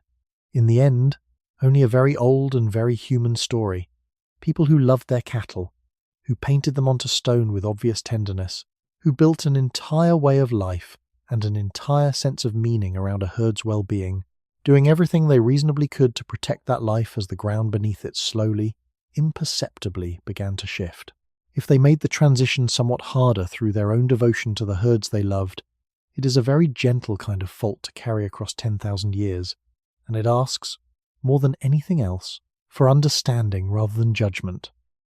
Modern researchers studying present-day pastoral communities in the Sahel, people facing strikingly similar pressures today as the modern desert's margins continue to shift under the weight of both climate change and grazing demand, often describe the same basic dilemma in the same careful, non-judgmental language this story has tried to use throughout. Herders today, like herders 10,000 years ago, are rarely acting carelessly or short-sightedly. They are, for the most part, making the most reasonable choice available to them within a set of constraints, economic, social, and environmental, that they did not create and cannot on their own fully control. The Green Sahara's slow ending offers, in this sense, not simply an ancient historical case study, but a genuinely useful, humbling mirror held up to some of the very same difficult trade-offs still shaping human relationships with fragile land today. There is a cave in Egypt's western desert, close to the border with Libya, in a place called the Gilf Kebir, that holds one of the most quietly haunting images in the entire painted record of the Sahara. It is known today as the Cave of Swimmers, and it shows exactly what its name suggests.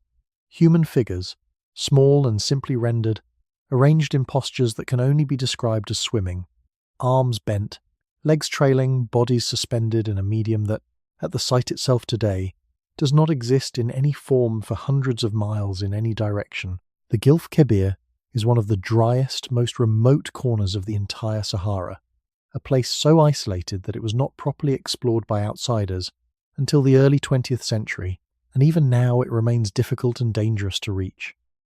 Standing at the mouth of the cave today, a visitor looks out onto nothing but stone and sand stretching to a shimmering, heat-warped horizon. There is no lake, there is no river. There has not been standing water anywhere near this specific spot for thousands of years, and yet, on the wall behind them, painted by someone who watched real people swimming in real water, are the swimmers. It is difficult to stand before an image like this, even at the remove of a description rather than the place itself, without feeling something shift quietly in your chest. This is what the whole story of the Green Sahara ultimately comes down to, distilled into a single small painted panel, proof, direct and undeniable, that a world existed here once that is now completely unrecognizable, along with the equally undeniable fact that someone loved that world enough, found it remarkable enough, ordinary and beautiful enough, to want to record it, trusting, the way anyone trusts when they make something meant to last, that someone, someday, would understand. The paintings endured for a reason that is itself worth appreciating, a small mercy tucked inside an otherwise difficult story. The extreme dryness that eventually replaced the Green Sahara, the very thing that displaced the people and the animals who once lived there, turned out to be an almost perfect preservation environment for the pigments those same people had left behind. No rain to wash the ochre from the stone, no humidity to encourage the mould and lichen that destroy rock art in wetter climates elsewhere in the world. The desert that ended one world became, almost as an afterthought, the reason the record of that world survived intact into ours. This is not a small irony to sit with. The very aridity that drove the painters and their cattle and their children southward in search of grass and water is the same aridity that has kept their paintings legible for 10,000 years, protected in their shaded overhangs, waiting through a span of time longer than the entire recorded history of every ancient civilization, more commonly taught in a schoolroom, longer than Sumer, longer than the pyramids, longer than any written language anywhere on Earth, for someone to come back and look at them again. What endures, in the end, is not only the paintings themselves, but the questions they continue to raise, questions that ripple outward from this one vanished landscape into much larger and much more urgent conversations happening today.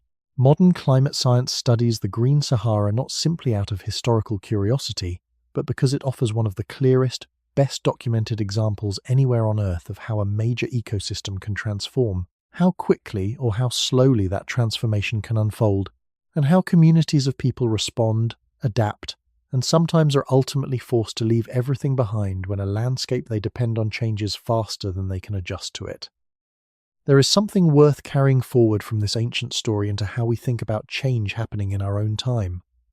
The people of the Green Sahara did not fail through ignorance or carelessness.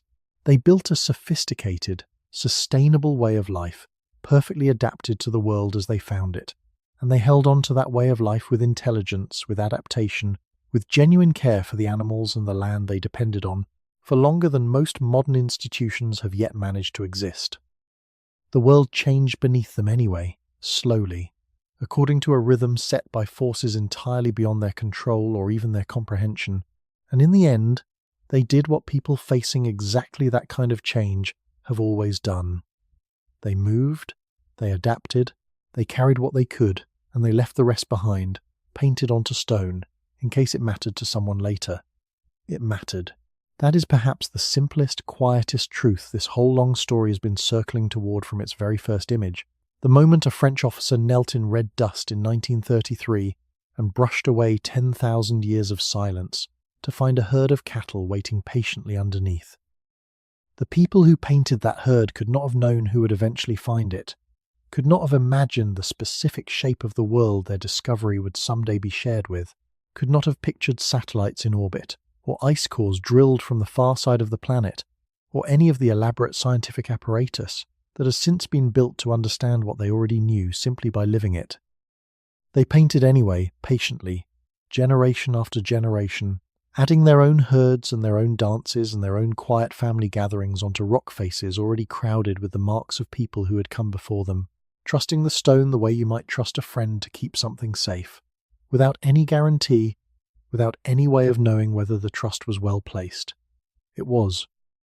Across 10,000 years, through the complete disappearance of the world they were describing, through the total transformation of the climate and the landscape, and eventually the very language and culture of the people who lived nearby, the paintings simply waited, patient the way stone is patient, until the desert finally, gently, gave them back.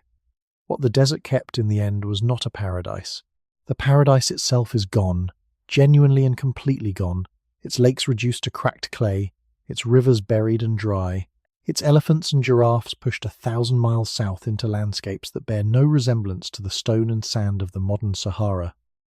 What the desert kept instead was something quieter, and in its own way more durable than the paradise itself could ever have been. The evidence that it existed at all, and the evidence that the people who lived through its slow ending were exactly as capable of tenderness, of skill, of grief, and of hope as anyone living today. That is, perhaps, the truest thing this story has to offer, set down gently now at the end of a long telling, the way the final chapter of any good history is allowed to soften rather than sharpen. A desert that seems, from the outside, like the emptiest and most lifeless place on the surface of the earth, turns out to be holding, quietly, in the shade of 1,000 overhangs scattered across 4,000 miles of stone, the patient, painted memory of a paradise, and of the ordinary people who lived inside it, loved it, and watched it go. Before any of the paintings could exist, someone had to solve a series of quiet, practical problems, and it's worth spending time with those problems now, because the solutions the painters of the Green Sahara arrived at reveal a level of accumulated, transmitted knowledge that is easy to overlook when standing back and admiring the finished images alone. Paint does not simply appear. It has to be found, prepared, mixed, and applied. And every one of those steps required a specific kind of expertise learned patiently from someone older.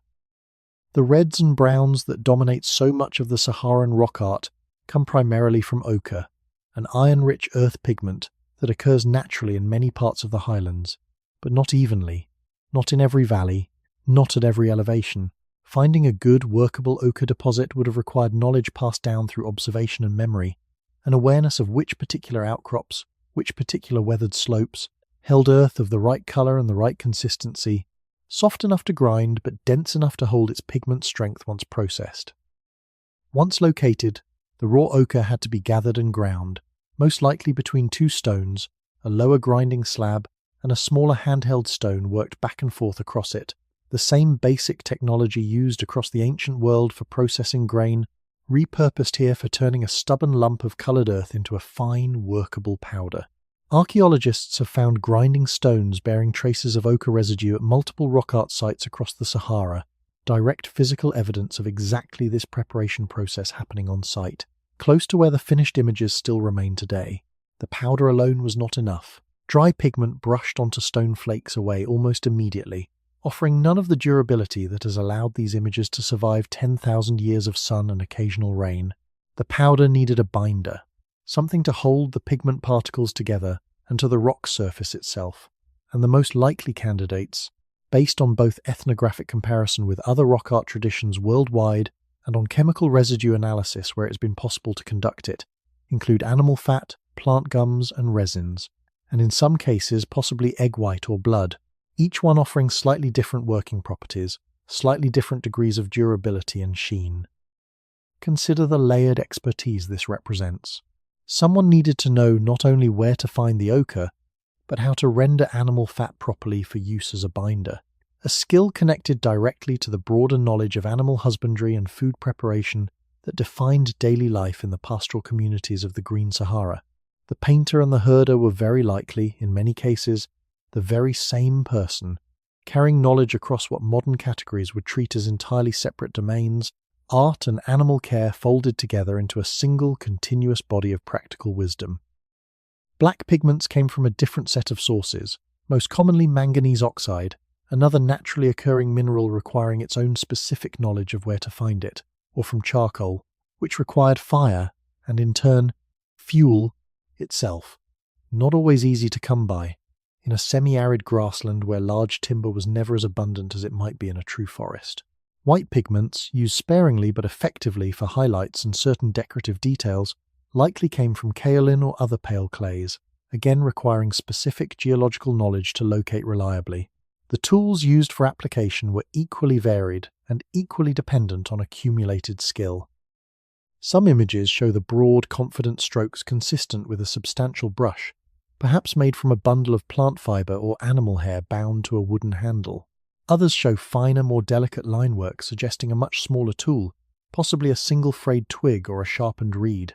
Some techniques appear to involve direct application of pigment with the fingers, particularly for the broad, solid-coloured bodies of certain cattle figures, the ridges of a fingerprint occasionally still faintly visible under close modern examination, a detail that closes an almost unbearable amount of distance between the viewer and the specific individual hand that made the mark.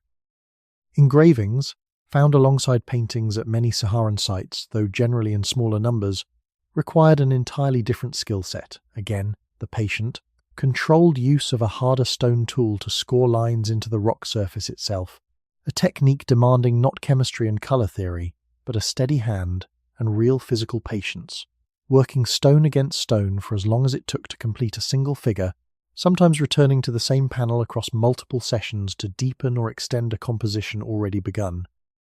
There is evidence, in the layering and superimposition visible at many sites, that certain rock faces were returned to again and again across very long spans of time, and this raises an interesting question about how these locations were chosen and remembered in the first place, in a culture without any written record to mark a map or leave instructions. The most plausible answer is oral tradition and simple habit, the same overhangs offering the same practical advantages: shade, shelter, a good flat canvas, generation after generation, so that a young painter learning the craft from an elder would naturally have been brought to the very same sites their teacher had learned at, and their teacher's teacher before that, an unbroken chain of instruction, anchored physically to specific, remembered places on the land. It is worth imagining for a moment what an actual teaching session might have looked like.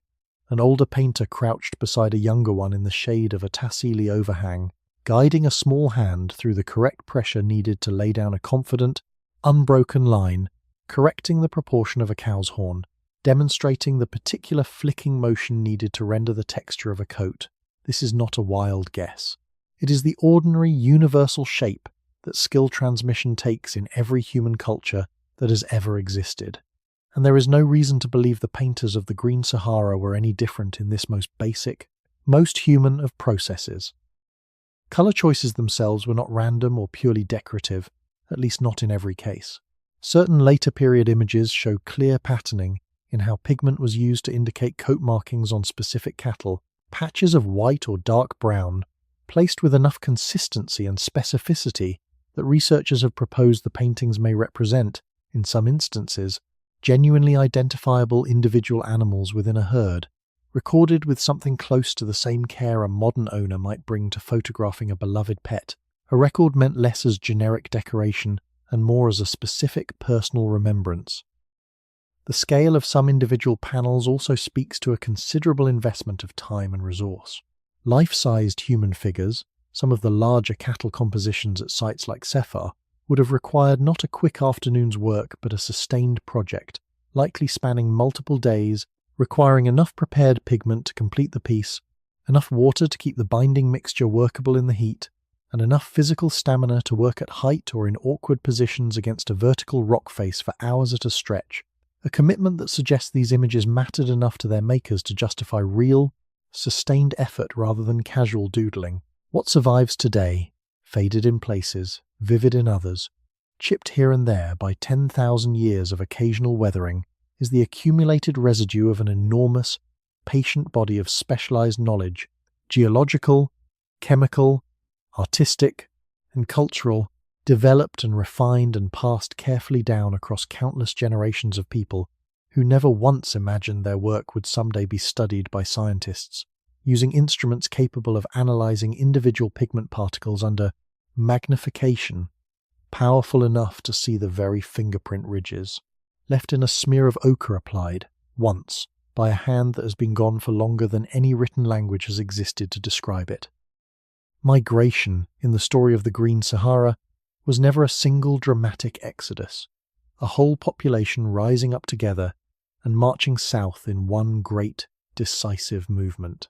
It was instead something much slower and much quieter, unfolding across centuries in 1,000 small, separate decisions, each one made by a single family or a single small community facing their own particular stretch of shrinking grass or retreating shoreline, decisions that only look, from the enormous distance of 10,000 years, like a single coherent story with a single coherent direction.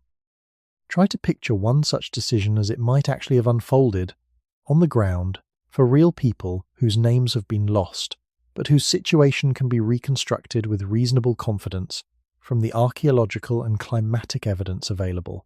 A family has lived for as long as anyone can remember on the margin of a particular lake, one of the smaller basins scattered through the central Sahara, its shoreline familiar in every season, its fish and its grazing land the entire known boundary of their world.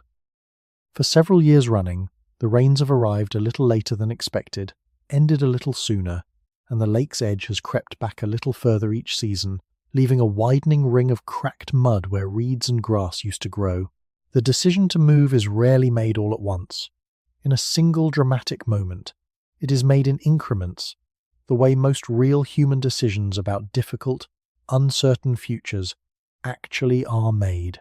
First, perhaps, a decision to range the cattle a little farther from the usual grazing ground during the driest part of the year, a temporary adjustment rather than a permanent one.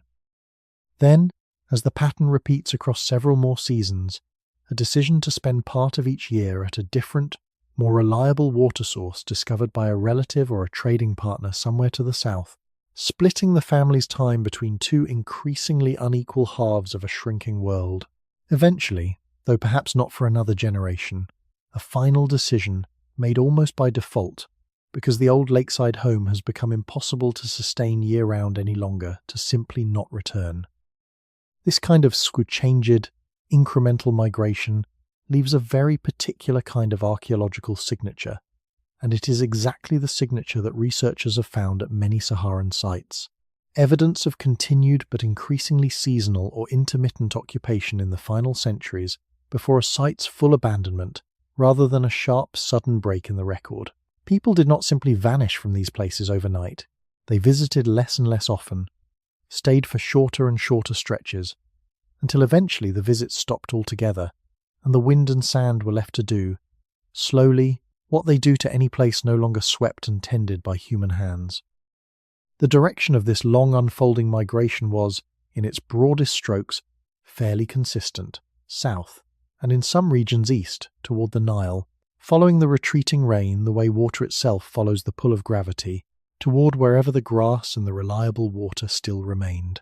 But the actual routes taken were shaped by the specific geography each community found itself in, funneled along the buried river valleys and the chains of surviving oases that offered the safest, most predictable path through what was, by the later stages of this process, an increasingly difficult and unforgiving landscape to cross on foot with cattle in tow.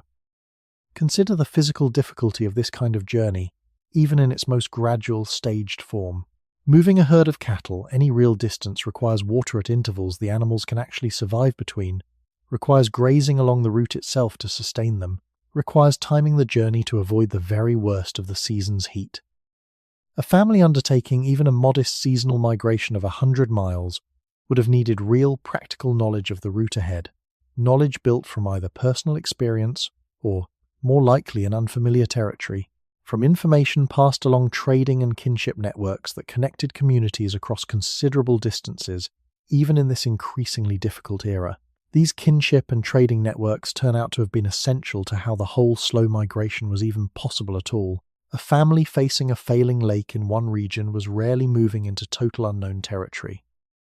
More often, they were moving toward relatives, or toward the relatives of trading partners, communities with whom some prior relationship, however distant, already existed, smoothing what would otherwise have been an impossibly risky journey into something more like visiting, and eventually settling with an already known and at least partially trusted extended community.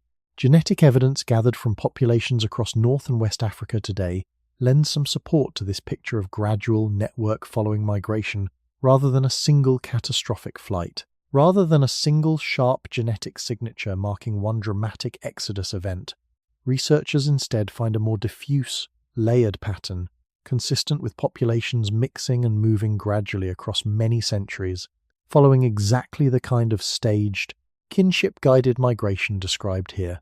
Small groups moving modest distances at a time, intermarrying with communities they encountered along the way, so that the eventual dispersal of Saharan pastoral peoples across a huge stretch of North and West Africa happened not as a single event, but as an accumulation of countless smaller, ordinary human movements stretched across an enormous span of time. It is worth pausing on what was carried and what was left behind in a migration of this kind. Cattle, obviously, wherever any could be kept alive through the journey, since the herd represented both the practical food supply and the deep cultural meaning that had defined pastoral life across the region for so many generations. Portable tools, whatever stores of food could be carried. Almost certainly, given how central they were to identity and status in so many pastoral cultures, personal ornaments, and very likely, though this is harder to prove archaeologically, the specific songs, stories, and genealogies that gave a family or a community its sense of who they were and where they had come from. What could not be carried, of course, was the land itself, and specifically the rock walls where generations of that same family's ancestors had painted their own herds, their own gatherings, their own record of a life lived in a specific, beloved place. This is perhaps the most quietly devastating aspect of the whole migration story, easy to overlook amid the practical logistics of moving cattle and finding water. The paintings were, in a very real sense, left behind on purpose, or at least left behind because there was no conceivable way to bring them along. An entire visual archive of family and cultural memory simply abandoned to the rock face where it had been made, trusted to the desert's keeping because there was no other choice available. Some communities, it is worth noting, did not migrate at all, at least not immediately, choosing instead to adapt in place as long as adaptation remained possible, shifting from cattle to the hardier, more drought-tolerant goats and sheep that could sustain a smaller population on increasingly marginal grazing land for a while longer, or intensifying their reliance on whatever permanent water sources remained even as the surrounding grassland thinned around them. These communities bought themselves additional generations in a familiar landscape, at the cost of an increasingly hard and increasingly precarious existence, before eventually facing, in most cases, the very same choice their neighbours had already made earlier: move or fail to survive where they stood. By the time the last resilient pockets of grassland finally gave way, in the driest, most marginal reaches of the Sahara, sometime around 3,000 years ago in the most stubbornly wet remaining refuges, the great slow migration that had been unfolding for millennia was, in its broadest sense, essentially complete.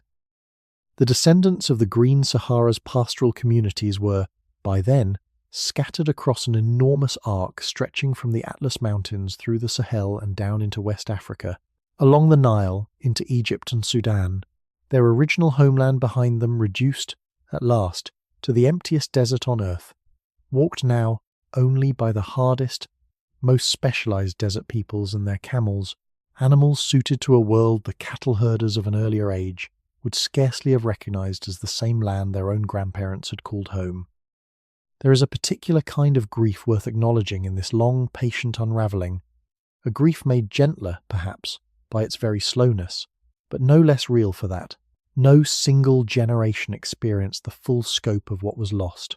Each one experienced only its own portion, its own specific hardship, its own specific decision about whether to stay a little longer or move a little sooner, never fully able to see, from inside their own lifetime, the enormous, continent-spanning transformation. Their own small, ordinary choices were quietly, collectively part of. If you're using this to fall asleep, that's exactly why I make these videos. Maybe subscribe and let me know where you're watching from and what time it is. I always read the comments, and it's fascinating to see people from all over the world. Anyway, back to the mystery. For nearly 10,000 years, the story of the Green Sahara existed nowhere except in the rock itself, unread, unremembered by anyone who could connect its scattered images into a single coherent picture. The Tuareg, who eventually settled portions of the Central Sahara, knew the paintings were there, passed knowledge of specific sites down through their own oral tradition, but the deeper scientific meaning of what the images represented, an entire vanished climate, an entire lost ecosystem, remained locked away until a specific, patient sequence of 20th century discoveries slowly pried it open. Charles Brenans, kneeling in the dust of the Tassili in 1933, was not himself an archaeologist, and his discovery, remarkable as it was, might easily have remained a curious footnote had it not eventually reached the attention of researchers equipped to understand its full significance. It took over 2 decades, delayed by the intervening upheaval of the Second World War, before a properly resourced scientific expedition, led by Henri Lotte, was able to mount the sustained, systematic survey the site clearly deserved. Lotte's 16-month expedition in the mid-1950s was, by any measure, a grueling undertaking. His team camped among the Tassili's stone towers through the full, brutal cycle of a Saharan year, enduring summer heat that regularly exceeded temperatures the human body can safely tolerate for extended exposure, carrying water and supplies across terrain with no roads, working with a small team of trained artists whose entire task was the slow, careful tracing of painted panels before wind erosion or simple neglect could erase them any further. The methodology available to Lotte's team was, by later standards, fairly rudimentary.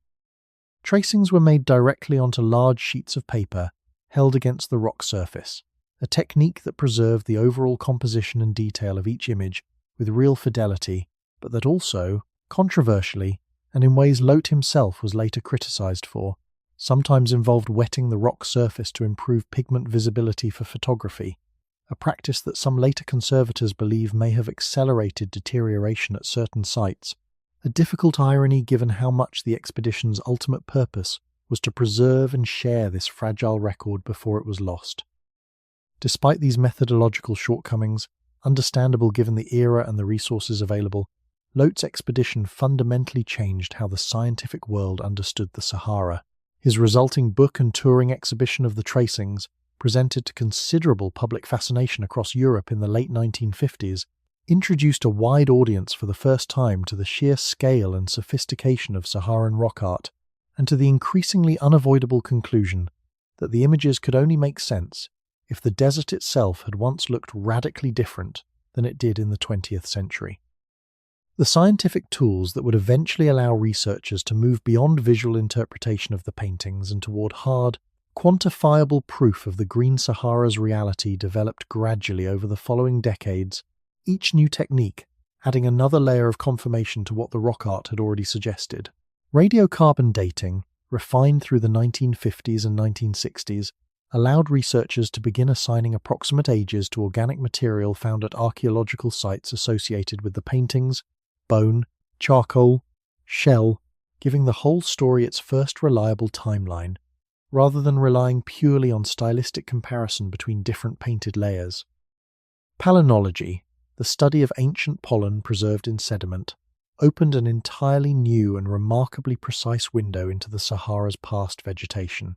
Pollen grains are extraordinarily durable, their tough outer walls capable of surviving essentially unchanged in anaerobic lakebed sediment for tens of thousands of years, and because different plant species produce pollen with distinctive, identifiable shapes, a sediment core drawn carefully from an ancient lakebed can be read almost like a book, layer by layer, each one recording exactly which plants were growing in the surrounding landscape at the moment that particular layer of mud was laid down. The first systematic pollen studies of Saharan lakebed sediments, beginning in earnest in the 1970s and expanding considerably through subsequent decades, confirmed in exhaustive, quantifiable detail what the rock art had already suggested through image alone: a landscape once dominated by savanna grasses, scattered trees, and aquatic plants, giving way, layer by layer, to the sparse, drought-adapted vegetation of the modern desert. The transition dated with increasing precision as laboratory techniques improved. Satellite technology, arriving decades later, added a completely different kind of evidence, one the ground-based archaeologists and palynologists of earlier generations could never have accessed. Radar imaging systems, developed originally for other scientific and military purposes, proved capable of penetrating a shallow layer of dry desert sand to reveal the buried topography beneath, exposing the ghost outlines of ancient river channels and lake basins invisible to any observer standing directly on top of them. This technology transformed what had been, until then, a patchwork understanding built site by site into something closer to a single connected map of the entire Green Sahara's hydrological system, rivers and lakes that researchers had previously only inferred now visible, in outline, from orbit. Ice cores, drilled from the deep glacial layers of Greenland and Antarctica beginning in the latter half of the 20th century, and continuing with ever-increasing precision into the 21st, added yet another independent line of evidence, this one drawn from a location thousands of miles from the Sahara itself, but connected to it by nothing more than wind.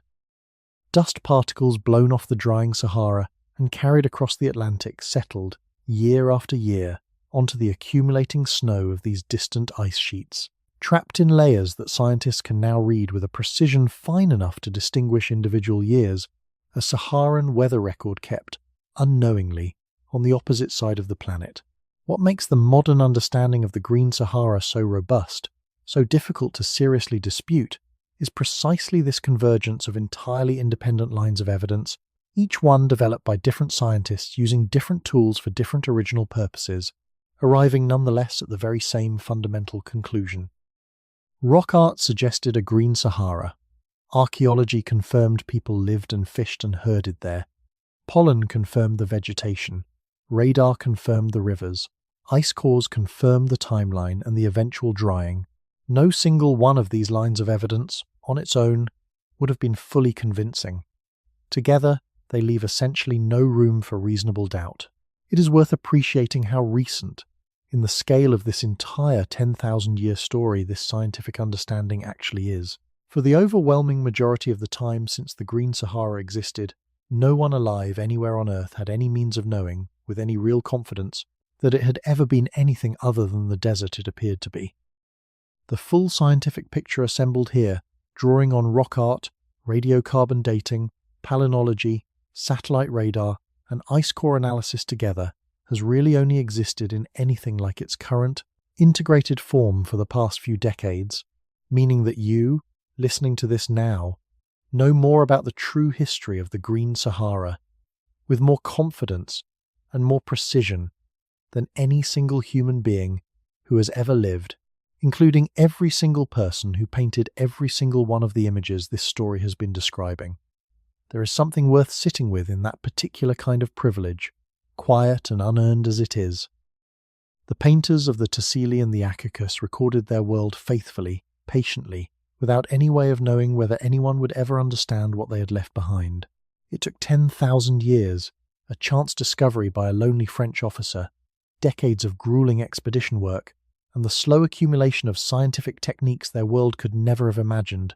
Radar satellites, ice drilled from a frozen continent, laboratory analysis of pollen grains invisible to the naked eye, before their trust in the stone was finally fully repaid. In 2000, a paleontologist named Paul Sereno was flying a small aircraft low over a remote stretch of the Sahara Desert in Niger, part of an expedition searching for dinosaur fossils in rock formations, far older than anything this story has been describing. From the air, his team spotted something unexpected scattered across a low dune field. Bones, clearly not the mineralized stone of ancient fossils, but something that looked, even from altitude, unmistakably more recent, unmistakably human. The site, which would come to be called Gobero, after the Tuareg name for the immediate area, turned out to be one of the most significant human burial grounds ever discovered in the Sahara, a place where more than 200 graves lay preserved beneath the sand, spanning an extraordinary length of time, from roughly the earliest centuries of the humid period's fishing communities through the later pastoral era, a continuous record of human life and death at a single, favoured lakeside location across thousands of years. What made Gobero scientifically remarkable was not simply its age or its scale, though both were significant, but its extraordinary state of preservation. The dry desert conditions that eventually replaced the green Sahara's humidity turned out to be almost perfectly suited to preserving human remains, drawing moisture away before decomposition could proceed very far, protecting bone and even, in some cases, fragments of associated organic material that would have rotted away entirely in a wetter climate, leaving behind skeletons in a condition close enough to complete that researchers could reconstruct not just approximate age and general health, but, in many cases, cause of death, diet, and even likely occupation. The earliest burials at Gobero belong to what archaeologists call the Kiffian culture, a population of tall, robust people who lived beside the ancient lake roughly 10,000 to 8,000 years ago, during the wettest, most abundant stretch of the humid period, when Gobero's lake was large, permanent, and rich with fish. Skeletal analysis of these early burials shows individuals of remarkable stature, some of the men reconstructed as having stood well over 6 feet tall, with skeletal markers consistent with a diet heavily reliant on fish and other aquatic resources, exactly the kind of physical profile you would expect from a population thriving in a genuinely abundant wetland environment. There is a specific burial among the Kiffian graves that researchers have described, in the careful, restrained language of academic publication, as particularly striking. An adult male interred atop the shell of a soft-shelled turtle, a detail that hints at some specific ritual or symbolic significance, now impossible to fully recover, but unmistakably deliberate, unmistakably meaningful to the people who arranged it, a choice made with intention by hands that understood exactly what they were doing, even if the reasoning behind it has been lost to us entirely. After the Kiffian layer, there is a gap in the burial record at Gobero, corresponding to a documented dry interval partway through the humid period. The same kind of temporary interruption in the monsoon discussed earlier in this story, when the lake appears to have shrunk or dried sufficiently that the site was, for a time, abandoned. This is itself a valuable piece of evidence, a direct, physical confirmation that the humid period was not one smooth continuous stretch of abundance, but included at least one significant interruption, severe enough to displace an established community entirely, only for their descendants, or an entirely different population to return generations later once conditions improved again. The later burials at Gobero belong to the Tenarian culture, a population that returned to the site around 7,000 years ago as the lake refilled and conditions improved once more, but who show a markedly different way of life than their Kiffian predecessors.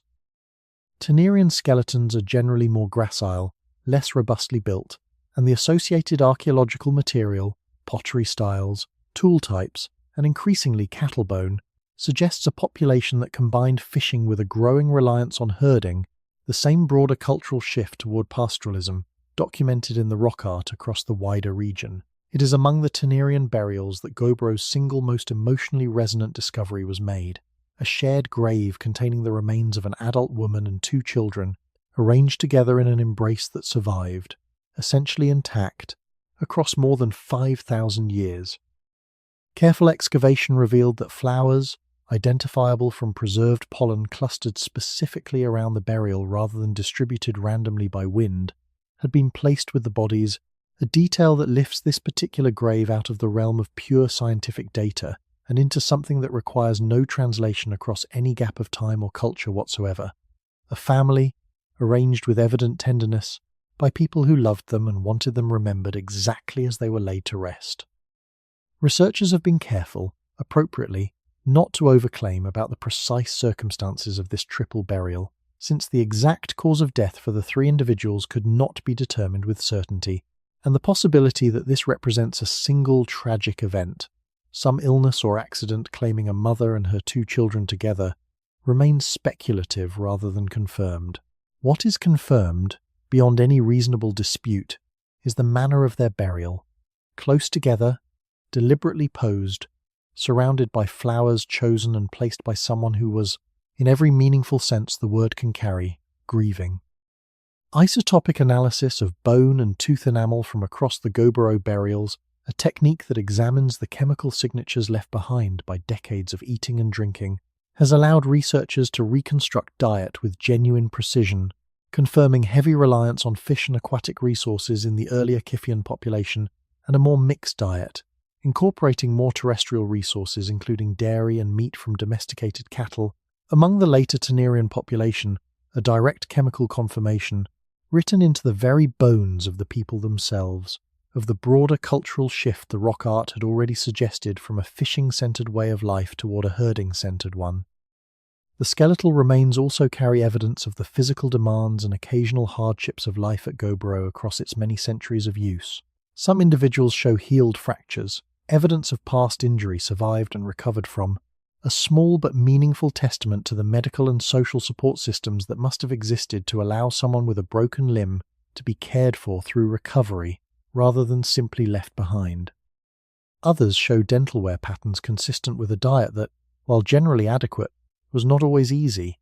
Grit and sand inevitably worked into food prepared with the simple grinding tools available, wearing down teeth over a lifetime in ways that modern dentistry has made largely unfamiliar to anyone listening to this story today. Perhaps most remarkably, genetic material has been successfully extracted from some of the Gobero remains in more recent years, as ancient DNA sequencing techniques have advanced to the point of being able to recover usable genetic information from bone this old, this degraded by 10,000 years of desert conditions. The results, still being refined and debated within the scientific community, suggest that the Kiffian and Tenerian populations, despite occupying the very same lakeside location across a span of many centuries, may have been genetically quite distinct from one another, supporting the broader picture, discussed earlier in this story, of the Green Sahara as a crossroads occupied by multiple different, only loosely related populations across its long human history, rather than a single unbroken lineage occupying the same territory from beginning to end. There is a particular kind of stillness worth sitting with in the fact that Gobero's lake is entirely gone now, its basin nothing but a shallow depression in the endless dune fields of the Tenere, one of the most remote and inhospitable stretches of the entire Sahara, a place where modern visitors must carry every drop of water they will need, and where the nearest settlement of any kind lies a considerable dangerous distance away.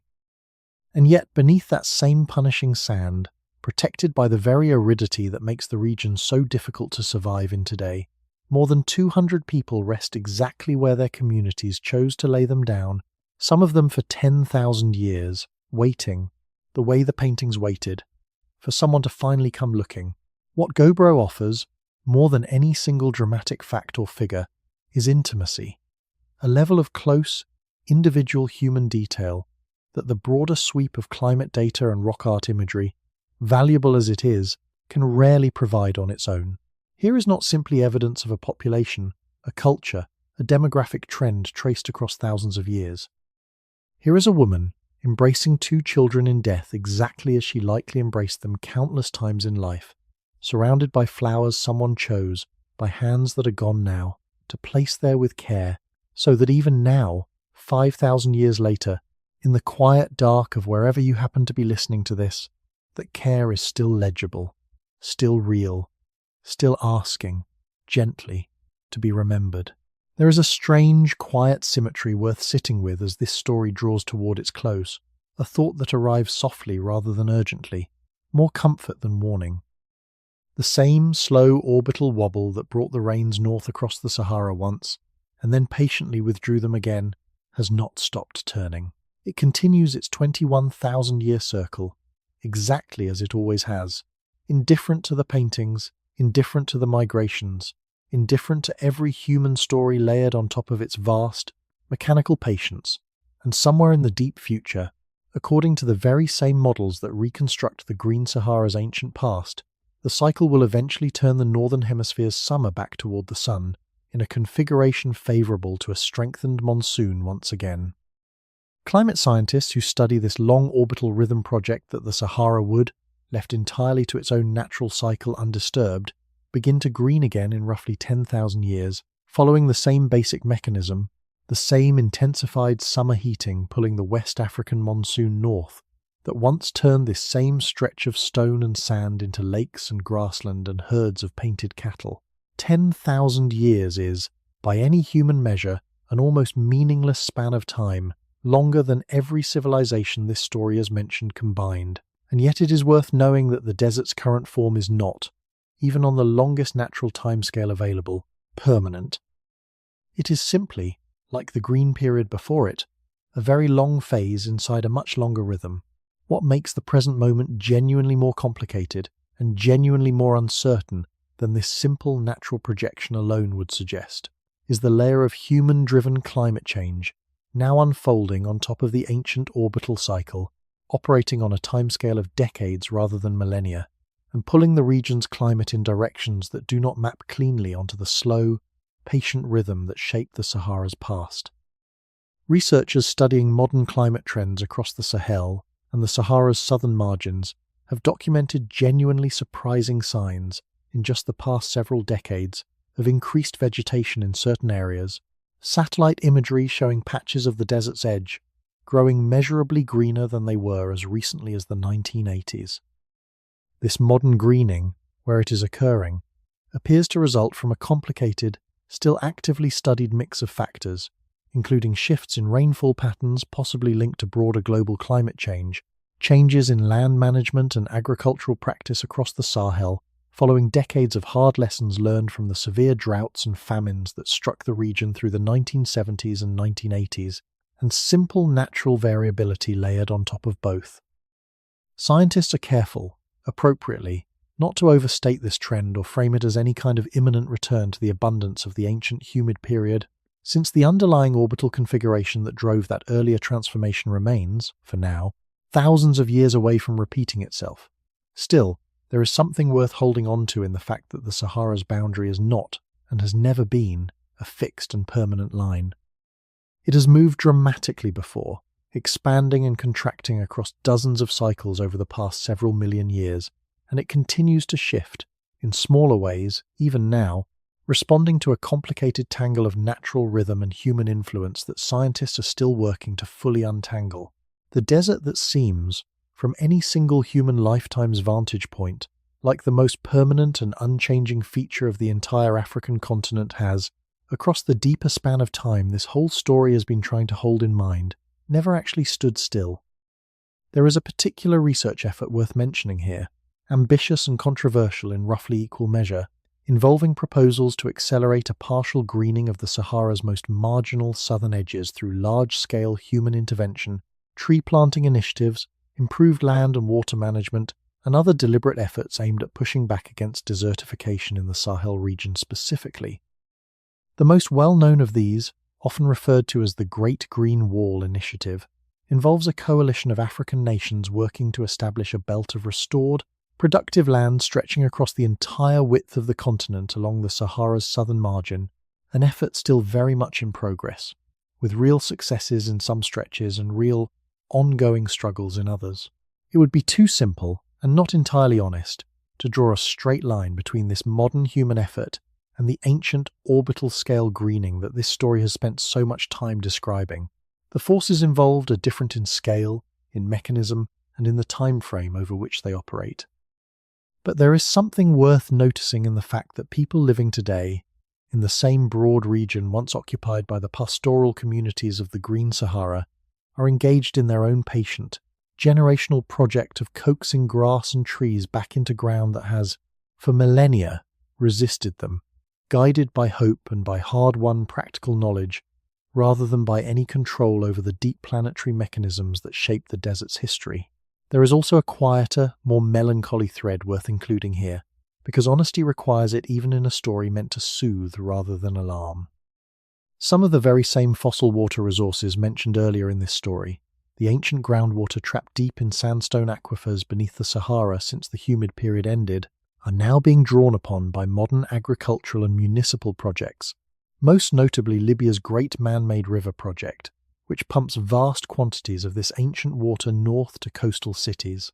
Because this water is not being replenished, having fallen as rain thousands of years ago and never since, these projects are, in the most literal possible sense, spending down a finite inheritance left behind by the Green Sahara, water that will not be renewed on any timescale meaningful to human planning. This detail is worth sitting with gently rather than anxiously, because it closes a particular kind of circle in this story rather than opening a new source of worry. The rain that fell during the humid period, that filled Mega Chad and Mega Fezan, that fed the rivers the swimmers of the Gilf Kebba once moved through, some portion of it never evaporated, never flowed to the sea, but instead sank slowly down through sandstone and settled into deep aquifers where it has been resting, patient and largely unchanged, for thousands of years. It is, in its own quiet way, one more thing the desert kept. Alongside the paintings and the bones, a physical remnant of the paradise itself. Still present, still real, simply waiting underground, the way the rivers themselves once waited to be found by satellite radar. Researchers studying the deep past of the Sahara increasingly frame their work not simply as historical curiosity, but as a genuinely useful tool for understanding how ecosystems respond to major climate transitions more broadly, insights that carry real relevance to the climate challenges facing many regions of the world today, arid and semi-arid environments especially. The Sahara's transition, so well documented across so many independent and converging lines of evidence, offers one of the clearest natural case studies available anywhere on the planet for understanding how quickly and how unevenly a major ecosystem can shift from abundance to scarcity and, potentially, back again.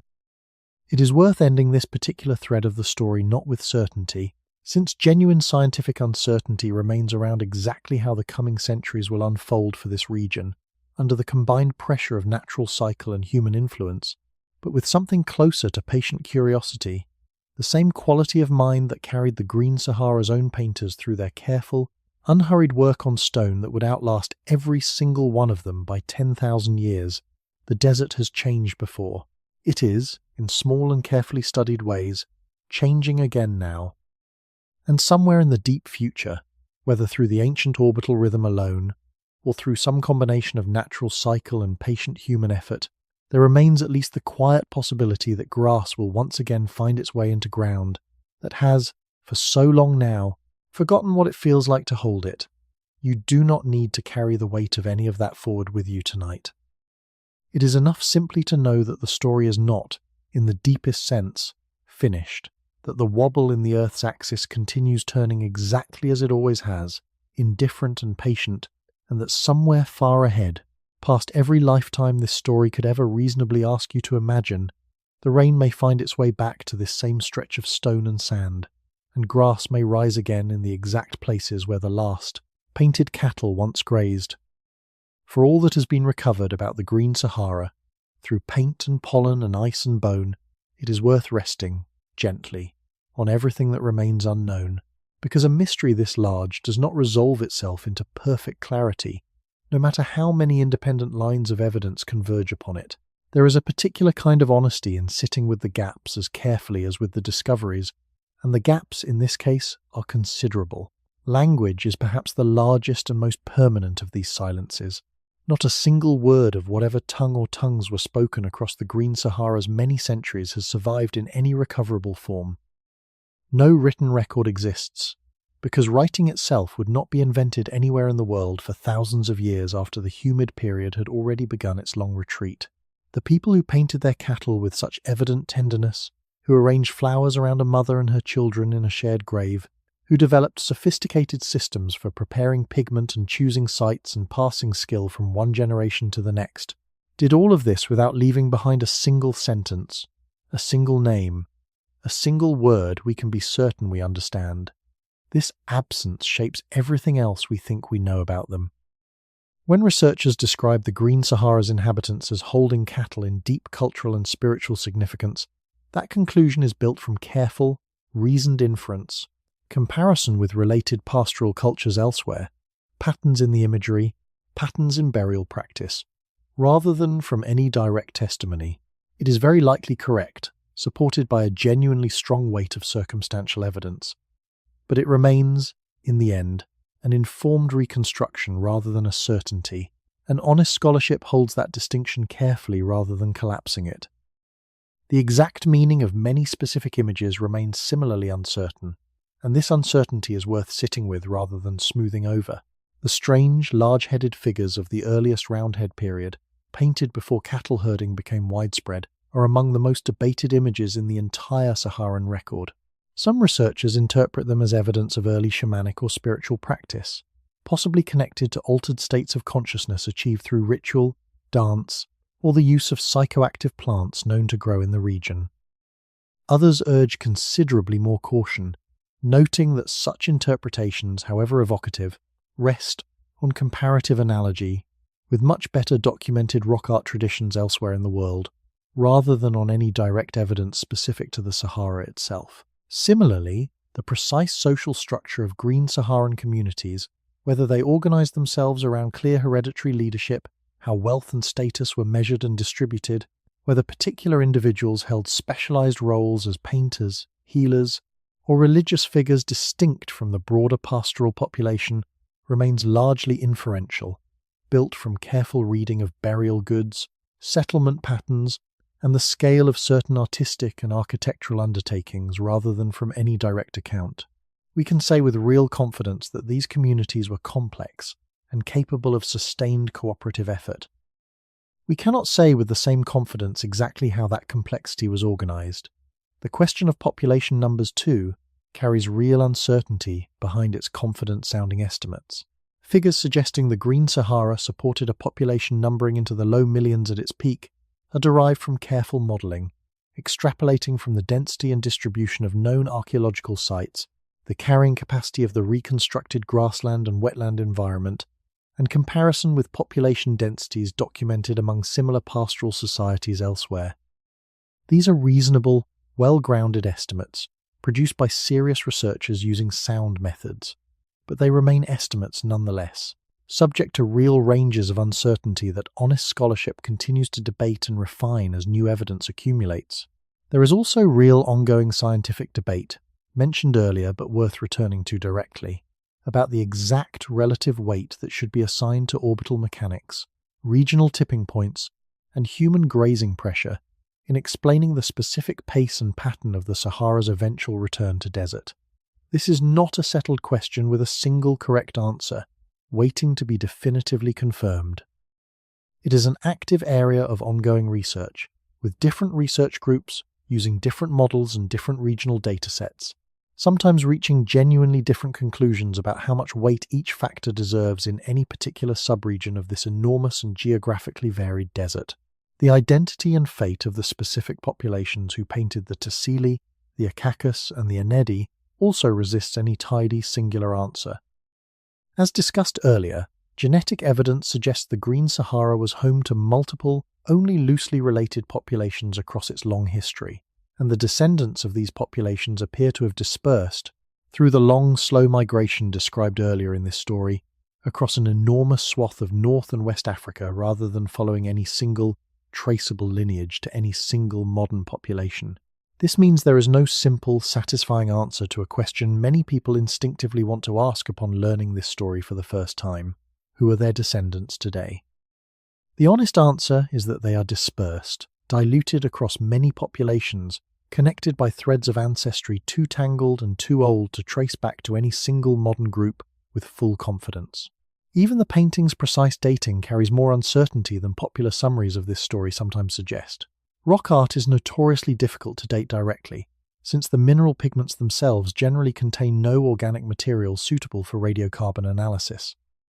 Researchers instead rely heavily on relative dating, comparing stylistic sequences, layering and superimposition patterns, cross-referenced against the more securely dated archaeological material, tools, bones, and settlement remains, found at the base of the same rock shelters. This produces a broadly reliable and widely accepted chronological framework, but individual images, especially those found in isolation without associated excavated material nearby, often carry date ranges spanning centuries rather than precise, single-year certainty. There is a particular kind of peace available in accepting these uncertainties rather than resisting them, because the uncertainty itself is part of what makes this story genuinely alive rather than simply settled and closed. Every year brings new research, new sediment cores drawn from previously unstudied lake basins, new genetic analysis techniques capable of extracting information from bone once considered too degraded to yield anything useful, new satellite technology capable of tracing buried river systems with ever finer resolution. The Green Sahara is not a finished story sitting quietly in a textbook. It is an active, ongoing scientific conversation, still being written, still capable of surprising the very researchers who have devoted their careers to understanding it.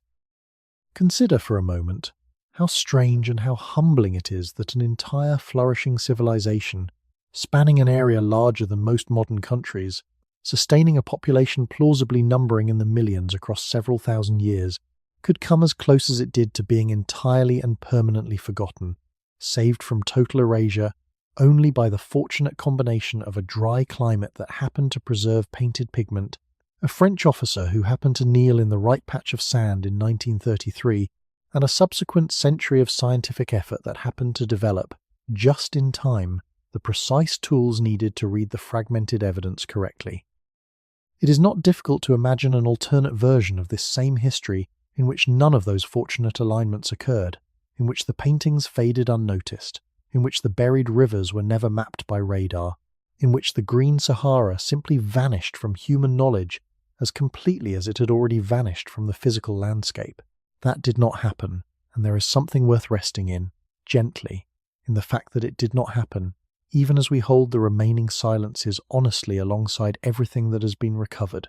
We do not know their names, we do not know their language, we cannot say with full certainty how they organized their societies, or exactly how many of them there were, or exactly how much of their own hands shaped the ending of the world they loved. But we know they existed. We know they loved their cattle, buried their dead with flowers, painted swimmers on a wall beside a lake that would not exist for their great-great-grandchildren to see, and trusted the stone to carry some fragment of all of it forward, into a future they could not have imagined, and would never see, but which, against every reasonable expectation, arrived anyway, and remembered. This story has spent most of its time in the Tassili, the site where the whole modern understanding of the Green Sahara effectively began, but it is worth travelling, briefly and gently, to some of the other painted highlands scattered across this same vast crescent, because each one carries its own particular character, its own particular voice within the larger chorus, even as they all describe, in their own way, the same vanished world. South and east of the Tassili, across the modern border into Libya, rise the Acacus Mountains, a range of eroded sandstone peaks and canyons that hold their own enormous concentration of ancient art, discovered and documented in earnest through Italian-led archaeological expeditions beginning in the 1950s and continuing, in various forms, through the decades since. The Acacus paintings share many of the same broad themes found in the Tassili: cattle, human figures, wild game from an era before herding became dominant, but they carry a distinct regional style, particularly in certain later panels showing scenes that some researchers interpret as evidence of specific ceremonial gatherings, groups of figures arranged in patterns suggesting dance or communal ritual, rather than the more everyday, pastoral scenes that dominate elsewhere. The Acacus also preserves, in its lower archaeological layers excavated beneath several rock shelters, some of the oldest confirmed evidence anywhere in the Sahara for the very beginnings of cattle domestication itself, bone remains and associated tools dating to a period when herding was only just emerging as a new and evidently successful strategy alongside the older, established practices of hunting and gathering. Standing in the Acacus, in this sense, is a little like standing at the very headwaters of the pastoral tradition that would go on to define so much of the green Sahara's later human story, the earliest ripples of a way of life that would eventually spread across thousands of miles and thousands of years.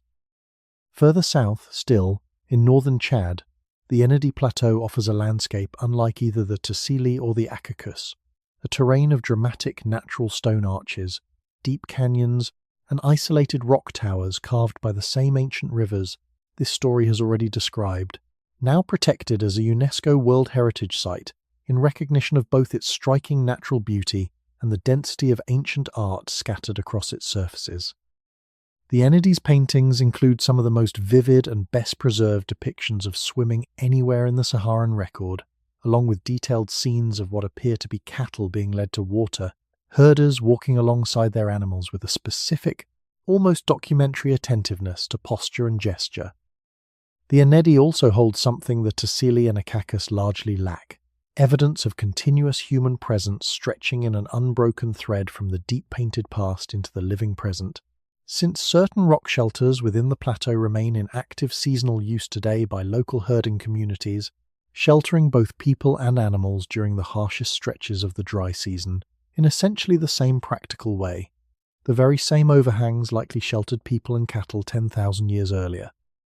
There is something worth sitting with in this particular kind of continuity, however loosely connected across such an enormous span of time, a practical wisdom about which specific rock formations offer the best shelter from sun and storm apparently rediscovered, or perhaps never entirely lost, by the people who live in this landscape now. Northwest of the main crescent, in Morocco's Atlas Mountains and the pre-Saharan zone along their southern edge, a somewhat different tradition of rock art appears, one that shares thematic elements with the more southerly sites, cattle, human figures, hunting scenes, but that also includes a greater proportion of engraved rather than painted imagery, and later layers showing weapons and imagery. Some researchers connect to the broader Bronze Age cultures of the wider Mediterranean and North African world, a reminder that the Green Sahara's story does not exist in complete isolation from the broader currents of ancient human history unfolding around its edges. The Gilf Kabir, home to the famous cave of swimmers described earlier in this story, deserves a slightly longer return here, because it holds not just that single haunting panel, but an entire complex of associated sites within the same plateau, including a location known as the Cave of Beasts, discovered only in 2002, remarkably late in the overall history of Saharan rock art research, a reminder that even after nearly a century of dedicated archaeological attention, genuinely major discoveries remain possible in this vast and still only partially surveyed landscape. The Cave of Beasts holds thousands of individual painted figures within a relatively compact space, an extraordinarily dense concentration even by the generous standards of Saharan rock art more broadly, including a number of unusual, difficult-to-identify creatures that some researchers believe may represent mythological or composite beings rather than any real animal, a reminder that the boundary between documentary record and imaginative storytelling was never entirely fixed for these ancient painters any more than it is fixed for artists working today. Comparing these sites against each other, rather than treating any single one as representative of the whole, reveals something valuable about the true diversity hidden within the broad, simplified story this documentary has been telling. The Green Sahara was never a single, uniform culture, painting a single, uniform set of images across an undifferentiated landscape. It was a genuinely vast region, home to multiple related but distinct communities, each developing its own particular artistic conventions, its own particular emphases and interests, even as all of them shared the same broad climate, the same broad transition from wet to dry, the same broad reliance, eventually, on cattle as a central organizing feature of daily life. There is a temptation, natural enough when trying to hold an enormous and unfamiliar story in mind all at once, to flatten this diversity into a single simplified narrative, one Green Sahara, one culture, one story of rise and fall. The honest picture is richer and more scattered than that. A crescent of related but genuinely distinct communities, each with their own particular relationship to the land, the water, and the animals around them, painting their own particular version of a shared experience onto whatever stone happened to offer the best shelter in their own particular corner of an enormous, slowly changing world. It is worth imagining, for a moment, what contact between these different regional communities might actually have looked like, given the buried river systems and trading networks discussed earlier in this story. A family from the Tassili highlands travelling south along one of the ancient river valleys might have encountered communities in the Acacus with subtly different pottery styles, subtly different cattle coat preferences, perhaps even a noticeably different dialect, close enough to their own speech to communicate, but distinct enough to mark them immediately as coming from somewhere else. This kind of regional variation, layered with connection, is exactly what you would expect from any genuinely large, long-lived, and interconnected human population, and it is precisely what the comparative rock art record, read carefully across its different regional traditions, actually shows. Each site, in its own way, adds a slightly different voice to the larger chorus this story has been trying to give room to. The Tassili offers the sheer overwhelming scale of the record, and the particular fame of Sefar's crowded human gatherings. The Acacus offers the earliest roots of the pastoral tradition itself. The Enadi offers a living echo of practical continuity, the same shelters still doing the same work today. The Gilf Kebir offers the haunting, singular strangeness of the swimmers and the still unfolding surprise of the Cave of Beasts.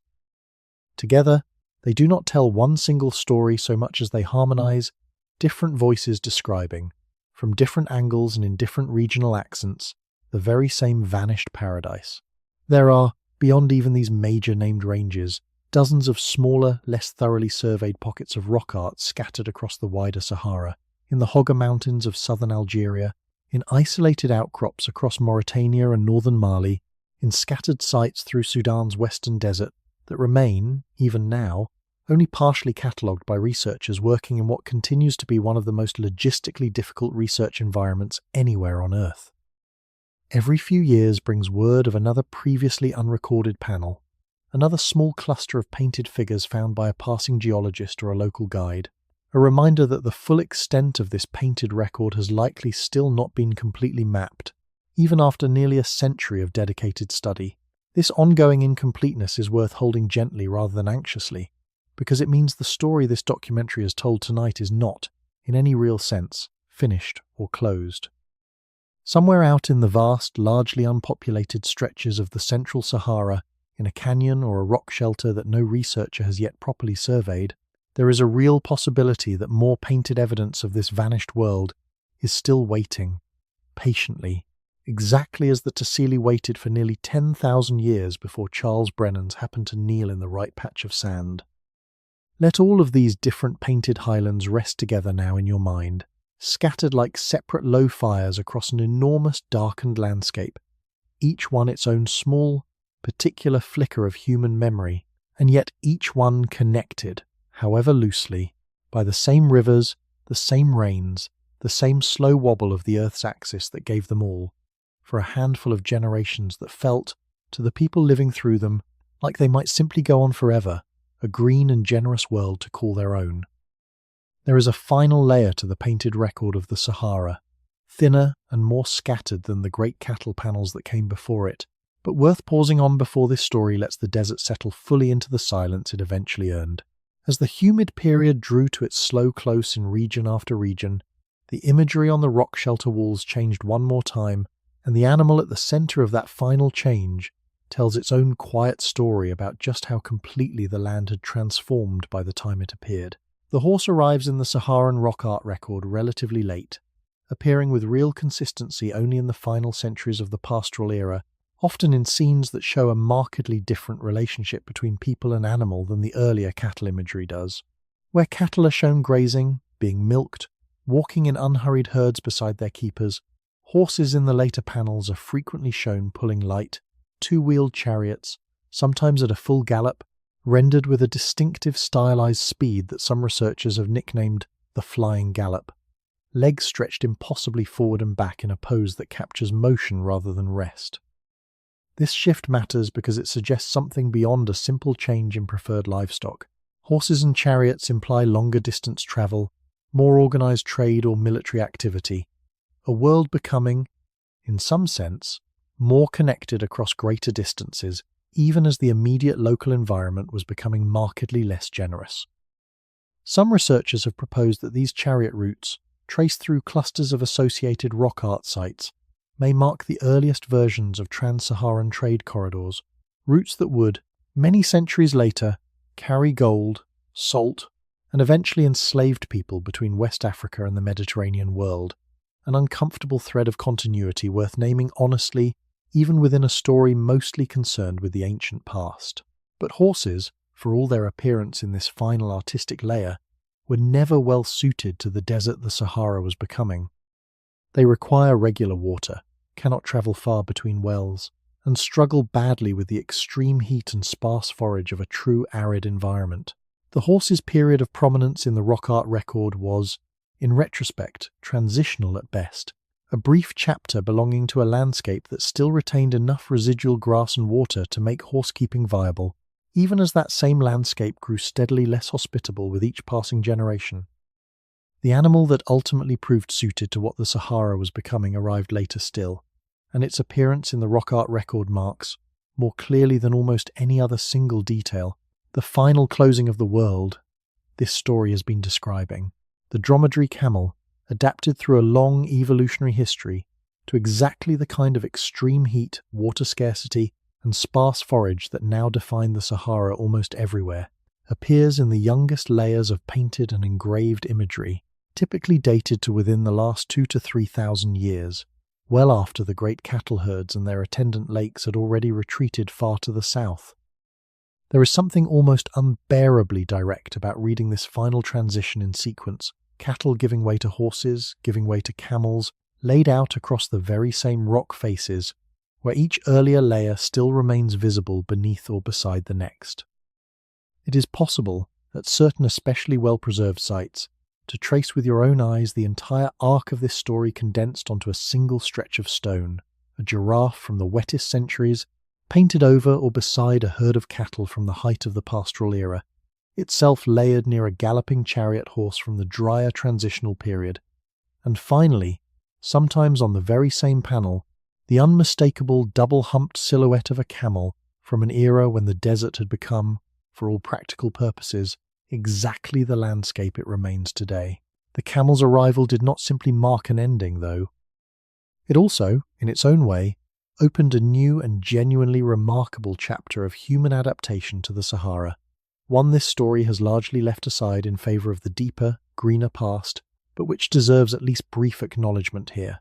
The camel made possible an entirely new way of inhabiting the desert, not the abundant, water-rich pastoralism of the humid period, but a specialised, resilient nomadism capable of crossing vast, genuinely hostile distances between widely scattered oases, carrying goods, salt, and eventually entire trading empires across a landscape that, by any earlier standard, should have been simply uninhabitable. The Tuareg people, whose modern presence across the central Sahara has already been mentioned several times in this story, particularly in connection with their careful, generations-old knowledge of the rock art sites themselves, are among the most direct inheritors of this later, camel-based adaptation, developing over many centuries a sophisticated and genuinely admirable body of practical knowledge about desert survival, navigation by stars and subtle landscape features, water management, and long-distance trade that allowed human life to persist and even flourish in a landscape that had, by then, permanently lost the lakes and rivers and grasslands their own distant ancestors, quite possibly had once painted onto the very same stone. It is worth resisting, gently, any temptation to read this final chapter as simple decline, cattle and abundance, giving way to camels and hardship, in a story of pure loss.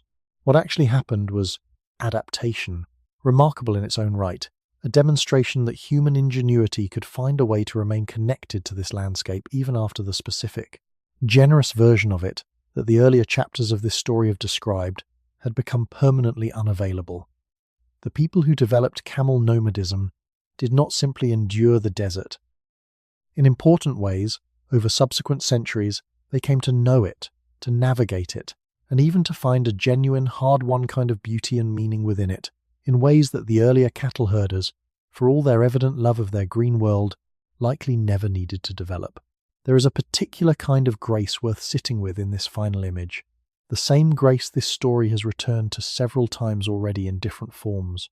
The Green Sahara ended, slowly and unevenly over many centuries, and something was undeniably and permanently lost in that ending. The lakes, the rivers, the giraffes and elephants, the easy, water-rich pastoral life, the earliest chapters of this story described in such loving detail. But loss, in this story as in most real stories, was never the whole of what happened. Something else grew in its place, harder won, differently shaped, but genuine nonetheless, carried forward by people who refused to simply abandon the land their ancestors had loved, choosing instead to learn it anew on its new and much harsher terms. The very last painted images in the Saharan record, dating in some cases to within the last 1,000 years, show scenes that would be recognizable to a Tuareg traveller today, almost without translation. Camel caravans, tents, the particular silhouette of desert dress still worn by some communities in the region. The unbroken thread connecting these final images back to the very first cattle paintings Brenans found in 1933 is long, and it passes through genuine transformation and genuine loss at nearly every point along its length. But it is, in its own quiet, resilient way, unbroken all the same, a single continuous record of human presence in this landscape, stretching across more than 10,000 years, through paradise, through slow ending, and into whatever hard-won, adapted form of belonging came after. Let the camel settle into this story now, the way the horse and the cattle and the elephant settled into it before. One more layer painted patiently onto the same enduring stone, one more chapter in a record that never entirely stopped being written, even as the world it was describing changed, and changed again, and changed once more, across a span of time too long for any single voice to fully hold. But not, it turns out, too long for the desert itself to keep. There is one more thread worth following before this story lets itself rest, quieter and more personal than the science, the climate mechanics, and the careful archaeological sequencing that has carried most of this telling so far.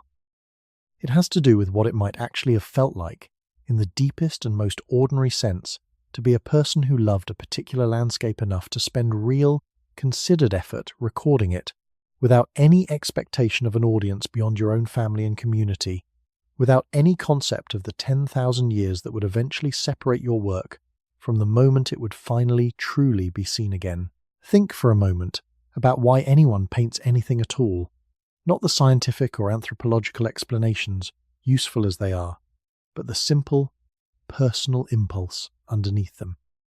People paint what they love, what they find beautiful, what feels important enough to want fixed in place against the ordinary, forgetting that time works on every single day of every single life. A parent sketches a child's face. A traveller records a view they know they may never see again. Someone paints their favourite animal, their favourite person, their favourite quiet evening, simply because some part of them wants it to last a little longer than memory alone can hold it. The painters of the Green Sahara were doing exactly this, across thousands of years and thousands of miles, and it is worth resisting the temptation to make them feel more distant, more strange, more purely anthropological than that simple, universal impulse actually allows. When a herder in the Tassili painted a particular cow with a particular, carefully rendered pattern of spots, they were very likely doing something remarkably close to what anyone today might do photographing a beloved pet, a specific act of attention and affection directed at a specific, individual creature that mattered to them.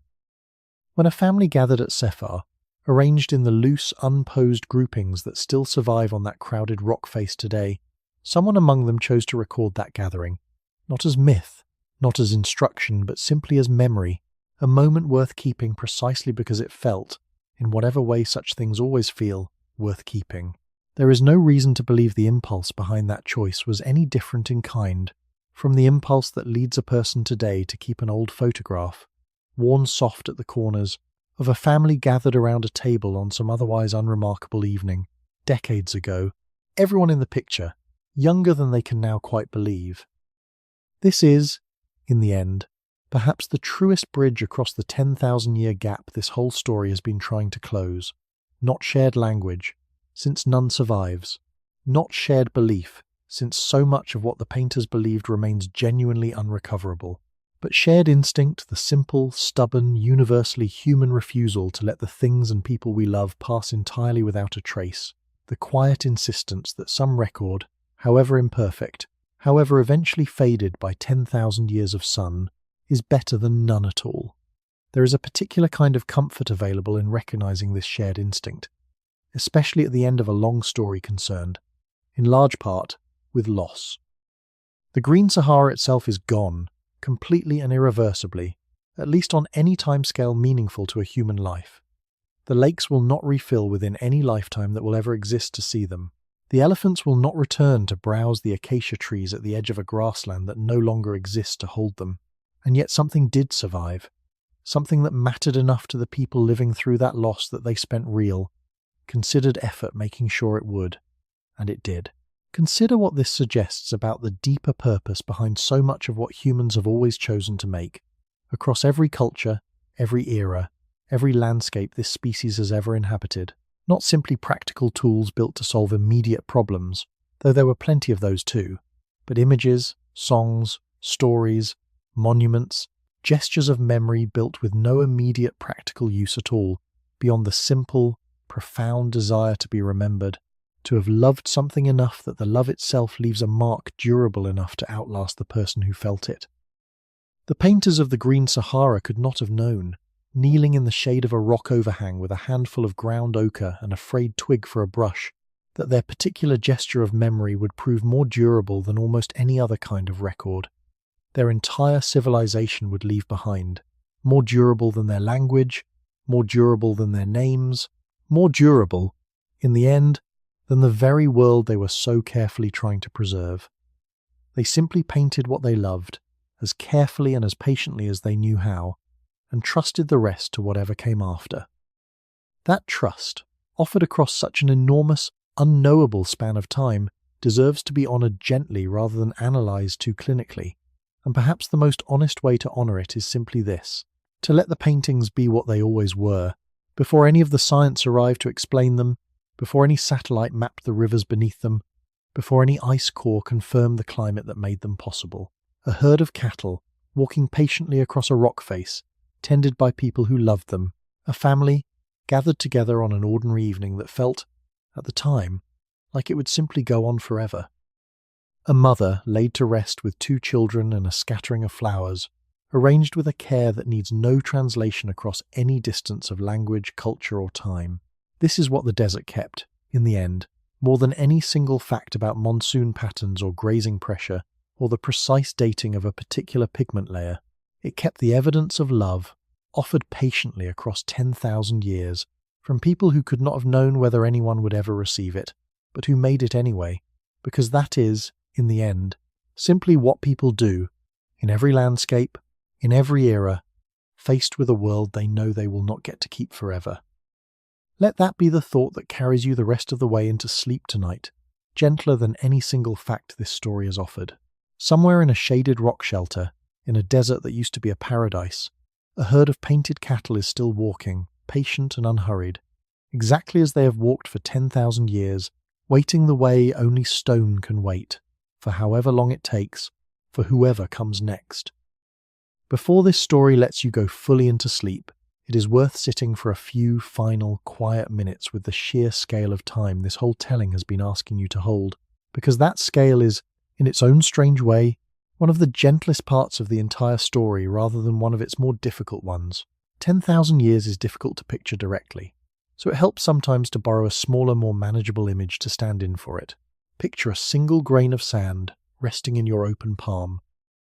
Now picture the entire Sahara, every dune, every flat gravel plain, every hidden buried riverbed, as a single vast accumulation of grains exactly like it, uncountable, each one indistinguishable from the next, and understand that the span of time this story has been describing, from the first paintings of the Roundhead period to the last camel caravans of the historical era, could be measured out, one grain at a time, and still barely begin to account for the true depth of the desert surrounding it.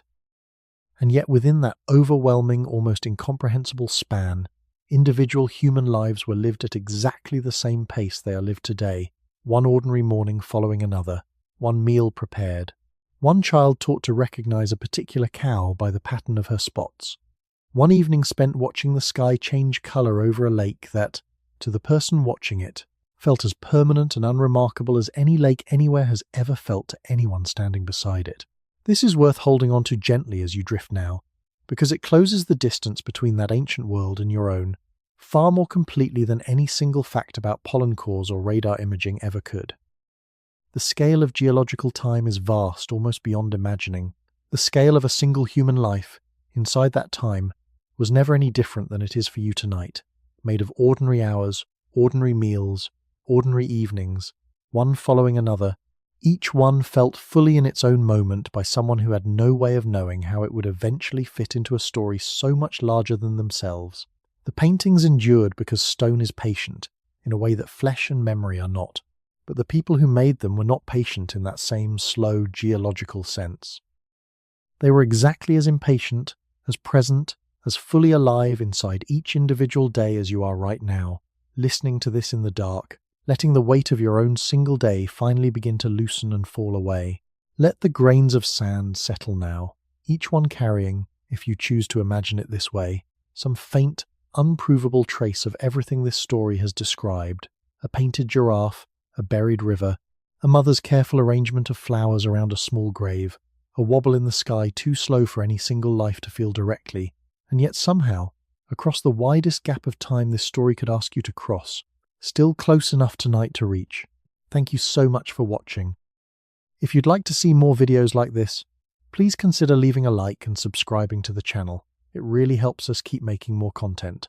See you in the next one. Let the picture settle now, one last time, softer than before. A man on his knees in red dust, brushing away 10,000 years of silence. A herd of cattle, patient on the rock, waiting to be seen.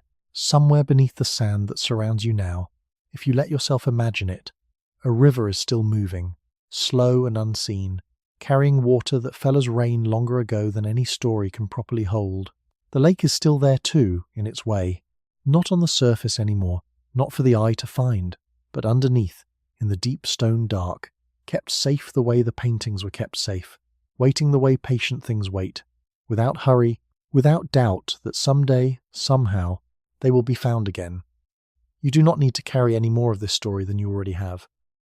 Just let the grass come up beneath the sand one more time, soft and green and endless, and let the cattle graze there, unhurried, exactly as they always did, exactly as someone, long ago, loved them enough to paint. If you had to leave everything behind and start again somewhere new, the way the people of the Green Sahara eventually did, what is the one thing from your life right now that you would most want to carry with you? Let that thought be the last one tonight, gentle and unhurried, and let everything else go quiet around it. Sleep well.